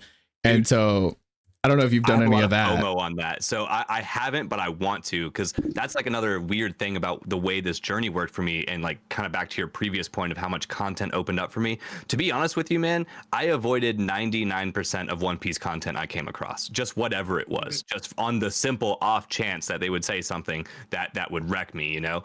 Unless. Well, go ahead. I'm sorry, I'm not trying to. I just strengthen your point.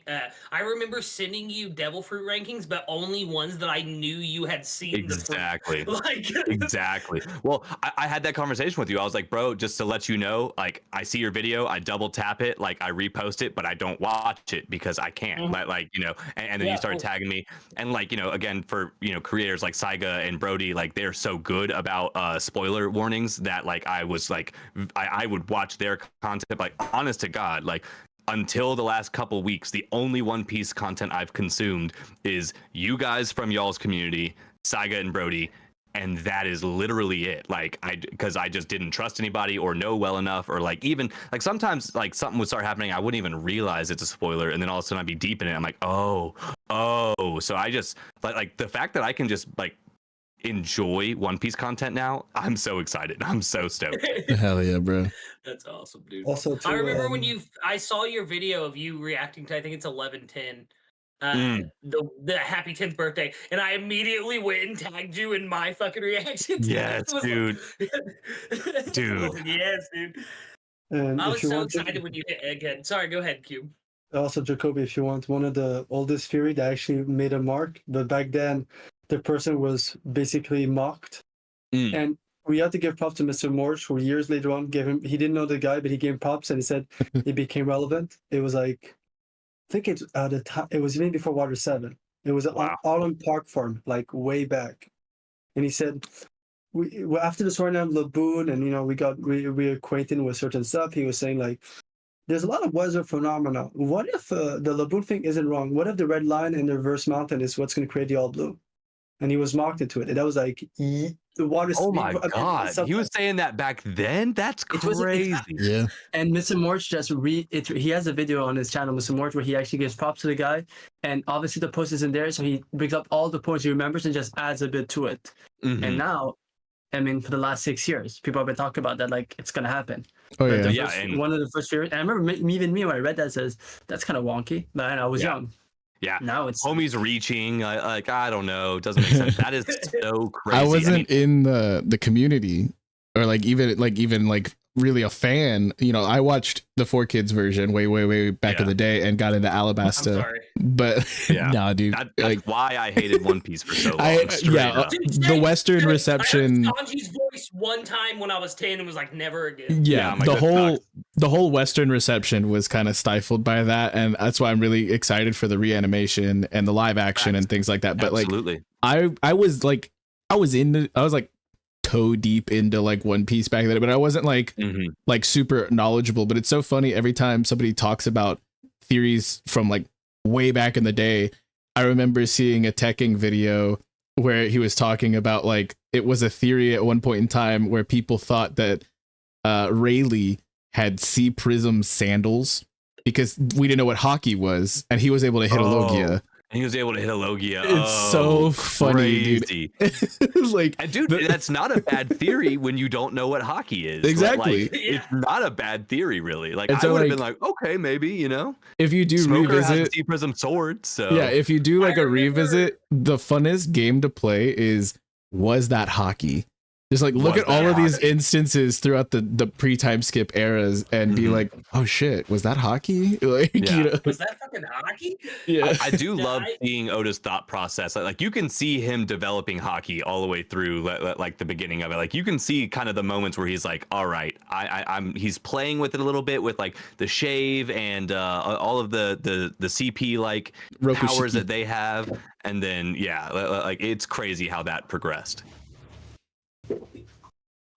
Yeah, I think it's really interesting too, because like I don't know, like when you look into like the manga side of things, like in Japanese, Oda had used the exact same like character whenever Blackbeard was seeing like Luffy, like, oh, he's got strong hockey, or like, and it so means like willpower, right? yeah, and Like, so like this was something that was mentioned almost by Crocodile in Alabasta, but Crocodile got like cut off, and then it was directly mentioned in Jaya, but we didn't get like full context on it until Amazon Lily. Well, and that was later. the accurate point too, Vex. Actually, when the official, like back in the day when they were doing fan translations, I can't remember who it is. It's one of the people who translates One Piece now officially. He said that they used Blackbeard straight used the term hockey on Jaya, and they couldn't figure out how to translate it into English. So like they just used the word hockey. They kept it. I've read the translation too. What they're talking about. He says it like straight up, flat out. Also says it to Ace when he shows up at Bonnaroo Island. Yeah. Yep. Like it is crazy when I hear people be like, "Oh yeah, Oda just like he had to figure out a way to come up with how you beat Logias, and he threw in hockey." No, this man was planning. Shanks Yeah, it was set up. Let's go. It was definitely it's so crazy.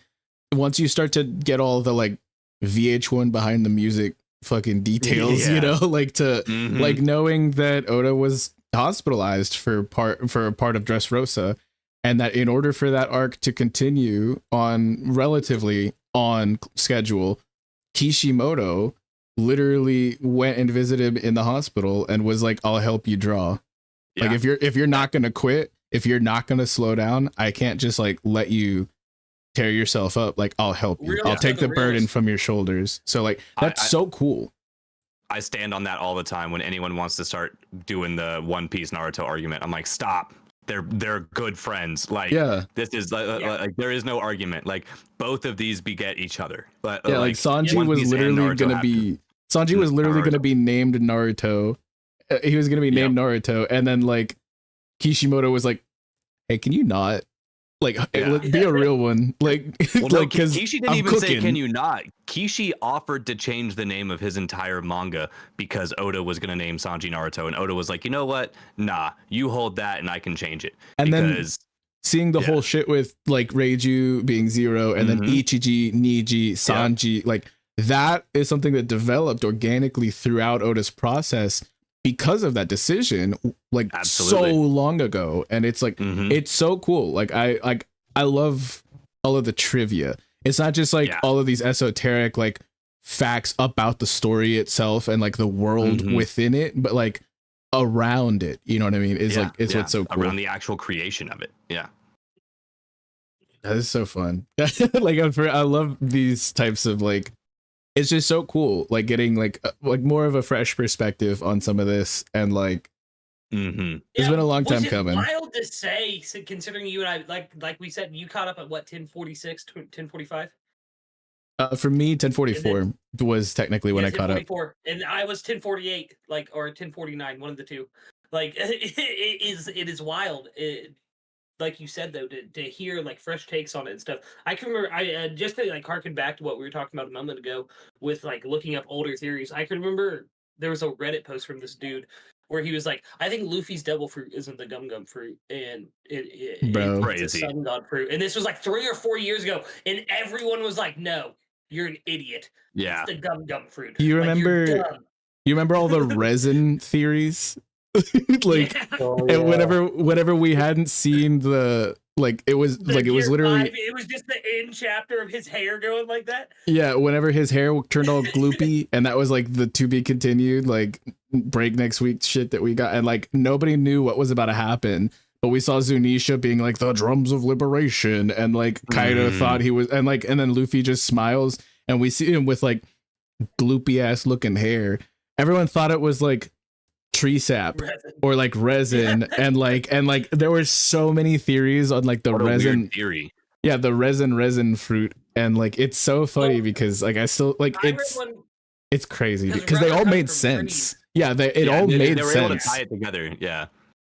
Yeah, the resin one. What I liked it at the time, why it made so much sense is it basically Sabaody had a whole lore about resin.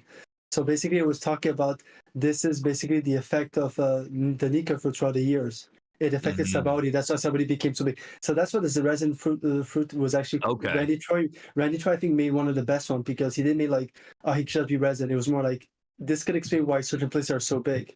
But if it's Luffy's fruit liberating all those places, you know. That's why at the time it was interesting. It was a nice twist. Yeah. The drums of liberation. The drums. Oh, yeah, hearing him say that in the actual like episodes. Oh my fucking God. It was peak. It was absolute peak. Peak. And so, Do you hear that? do you still do you do like Saturday night, like watch the anime episode with your whole community as well? So what I'm doing right now, I do a Sunday afternoon Toonami style block, and in that, we're watching a bunch of different anime, but like we're watching like, generally speaking, it's like we're current on these anime, on a few anime, and we're watching the new episode each week of those, and other ones are like we're running some other like older anime back. So I watch the new episode of One Piece every Sunday with the community, and then I read the new chapter every Monday with the community on stream right now.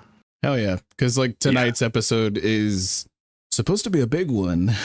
Yeah. Like, It is. And I've definitely considered like switching over. The only real issue with Fridays and Saturdays for me to lock in a weekly stream is I DJ, and if I get booked on a Friday or Saturday, I just can't be there. So I don't want to schedule it, but like I'll do streams like these all day long where I'm like, hey guys, by the way, I'm gonna be live on Saturday. Come hang out. So Vex, I have a question. Do you think because that's I'm wondering if it's gonna be like Garp where we only get like the emo reveal, like just emo at the last, like to be continued. Or you think we're gonna get it in this chapter, in this episode? I mean, people are gonna say that it's really typical of Toei's pacing to, like, leave us on a massive cliffhanger, and I don't think we're gonna get the full, like, incident with like everything that went down inside the chamber with the empty throne. I think we are going to be left on a cliffhanger. I don't know how far we're gonna get into it, but I'm very interested. We'll probably get like a page and a half. No, the thing is the next chapter. Yeah, the next episode adapts just Imu walking on the throne. Doesn't. Yeah, that's 2 chapters from now. What happened to the sub and everything? Yeah, like yeah, you're right. I'm wondering because they have been also adding in little bits of things that we didn't quite get in the panels. Little bits. Tiny little lasagna. No, but we've been getting like expansions on certain things that were just like one panel, or like like and they stretch it out into like a minute or so of like kind of gas. I'm not gonna lie, like there's been a few instances of this, and I'm really excited to see all of this make a little bit more sense, because I'm not gonna lie, it's the whole Wapple shit. I was like, really? Like I'm like, really? Like, I don't know. So I'm thinking that they're gonna expand this to be a bit longer, and there's a few different points in the storytelling that I think it's gonna be necessary, specifically because they are really close to the manga, and if the manga is like about to shift things, like there's a common practice that I believe Oda tries to implement with things like the anime and the live action and other tertiary content, is that he tries to have like pivotal figures. Like if the Gorosei are going to make a big move, then he'll try to have it happen in the manga alongside something also like similar happening in the anime. So if people are seeing both. if people are seeing like headlines on like the internet, like the Gorosei did this or something, like they're not immediately spoiled on manga shit because it's also going down in the anime, you know, like, so like it I feel like that's like a tactic, and we spoke on it multiple times. It even happened with season 1 of the live action, and like there's tons of instances where I feel like that has been something he's taken into consideration, and with things happening with the Gorosei right now in the manga, it makes perfect sense for things to also happen with the Gorosei in the anime. So I feel like he really does try to line these bits up, you know. The best example of that is, well, in this arc, well, remember there was the Will of Ohara episode that was postponed 1 week. And that same week, when we got the week after the chapter of that Sunday as well, when it came out, Clover was mentioned in the message. Lucy mentioned when the that is super interesting. Yeah. When the chapter 1044 came out around that week or the week after, we got Jinbei versus Who's Who. Both talks about Nika. The cross guild reveal was also like directly when season 1 dropped on Netflix of the live action. So like everyone was talking about like Mihawk and Buggy, and like I feel like it just lines up perfectly, you know. So like I'm firmly on board with like the fact that Oda tries to do that, and so like maybe whatever is going down with like Crocodile in the manga timeline is gonna like line up a bit with like the end, or like whenever like you know, season 2 finally drops or something. Wasn't also the Kuma flashback ended the day the episode of Kuma getting beat in front of Bonnie came out, right? Yeah, around the same time. Quit reminding me. Around the same time. Basically, the rule of thumb is it's not the exact same week, but usually it's like 2 or 3 Sunday maximum after that it's connected. So it's not like because then Oda, when do you sleep? Yeah, for real. Never. But he doesn't, like 3 hours a day or something. Yeah. I was talking with I don't remember. I was like joking yesterday. It was like I can't wait till, and I'm gonna be vague because some of us aren't caught up on Naruto, but like after wrapping up, caught up. Don't sugarcoat it. It's me. But after Kishimoto had finished with the story, he was able to, off of schedule, no pressure, like instead of following like a weekly or seasonal this or that and having to abide by Shonen Jump's, you know, hoops and stuff like that, like him just being able to put out light novels where he can like flesh out details that he might not have had time to, you know, and like I want that for Oda so bad, is for him to like get to a point where he can finish it up and then just start writing whatever the hell he wants. No pressure. Casually work on One Piece content that doesn't have to be anything specific. I fully agree. And like I think it was Kuso Land Theories and Will of Dreams were cooking yesterday in the VC, and they were just like, yeah, I really would like that for Oda too, and for him to be able to spend time with his family. And I was like, he doesn't care about them. Like, we are his family.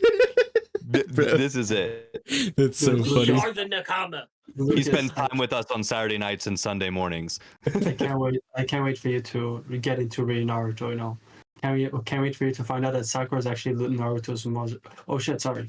Oh my god. That's the next catch-up journey that I'm looking for. I've significantly enjoyed. I can't wait for it. Your catch-up journey, Jacoby, but now you gotta pass the straw hat over. You know, like I need Lucas to gladly get this shit in Lucas, gear. Please. Episode like 60 something of the original series. Homie just met Jiraiya, and like he's in the middle of the tuning exams. You're in a great spot. Jiraiya. He's just before cracking peak. me up, but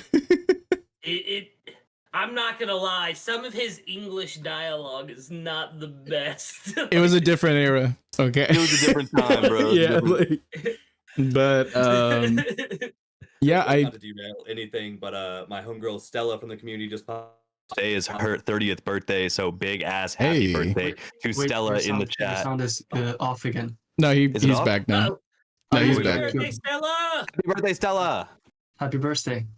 Yeah, hell yeah. Absolutely. I've been seeing the buzz in the I think in your Discord. I just read somebody else had a happy birthday like yesterday, right? Oh yeah. We got birthdays popping off every day in here. So yeah, that's a huge W. I'm super Yo, Tree in I'm the super chat! happy to have finally had you on, and again, we're gonna keep trying to have you on as much as we can to continue to cook Absolutely. for future events. Unfortunately, I do have to wrap up here. Like, I gotta close the stream Okay. soonish. So All good, my man. I'm yeah, if we about there wanna too. go to outros, anybody got anything? I'm gonna shoot it over to Captain Lucas, since he didn't get a proper intro. But tell the people what you got going on, where they can find you. Yeah, what's up, party people? You know who it is. It's Straw Hat Lucas, captain of the Eternal Dawn.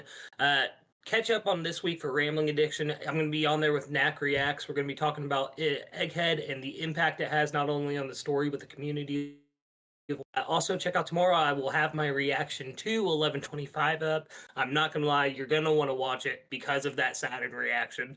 Mm, I myself watching it back, I was like, oh yeah, look at that face, man. yeah. It was very spicy. So yeah, make sure you check that out. Obviously, you'll see us here again next week, Wednesday, Saturday, talking 1126. It's gonna be real fun. But yeah, that's it for me. Oh wait, no, Tuesday, Group 2 returns, and Hell we yeah, do baby. in fact solo. Hell yeah, baby. So you got to be there on vexyz channel for that, because if you're not up to date with One Piece D&D over there, get caught up, because you do not want to miss those sessions live. I need to They are pop in so on much those.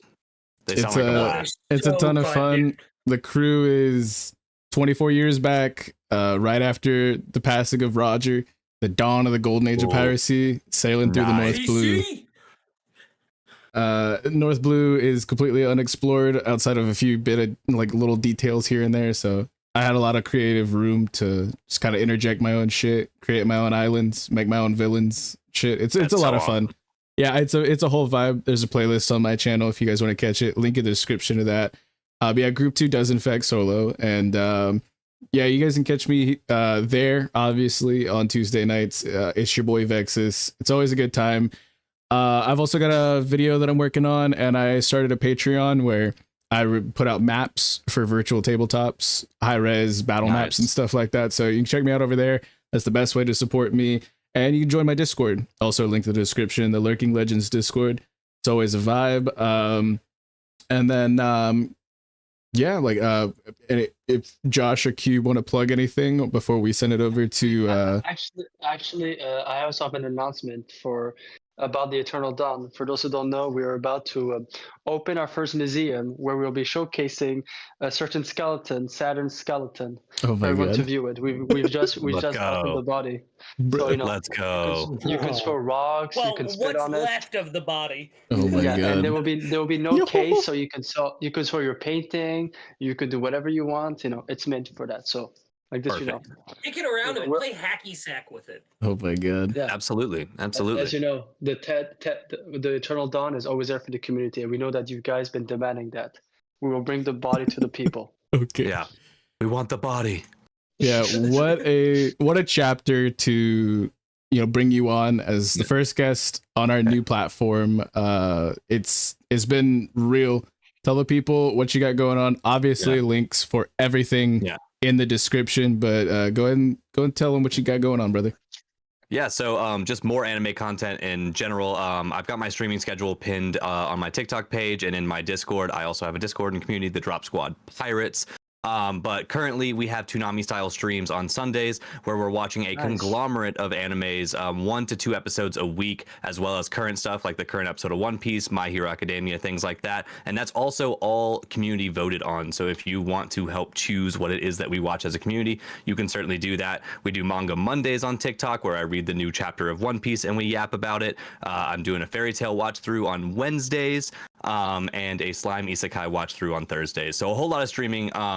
But you guys know where to find me. If you like anime content, I'm on YouTube, I'm on TikTok, I'm on Instagram, Discord, all of that. But more specifically and much more importantly, I want to shout out the entire Eternal Dawn community because these guys have been nothing but welcoming for me, like literally from day one. It's really cool to be able to combine our communities and do stuff like this. Also, very specific shout out to 3Day in the chat. I've seen you dropping links the entire time and just moderating and just being an awesome person over there holding the chat side of this down. I know how much goes into these streams, so to shout out the whole community making this stuff be able to happen. Oh yeah.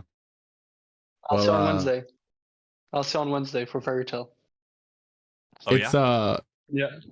it's an interesting series. Yeah. We'll spit about that independently, but yeah, I'd we'll be go glad ahead to. and Yeah. we'll go ahead and close it out there. Cube, you wanna do the sign off?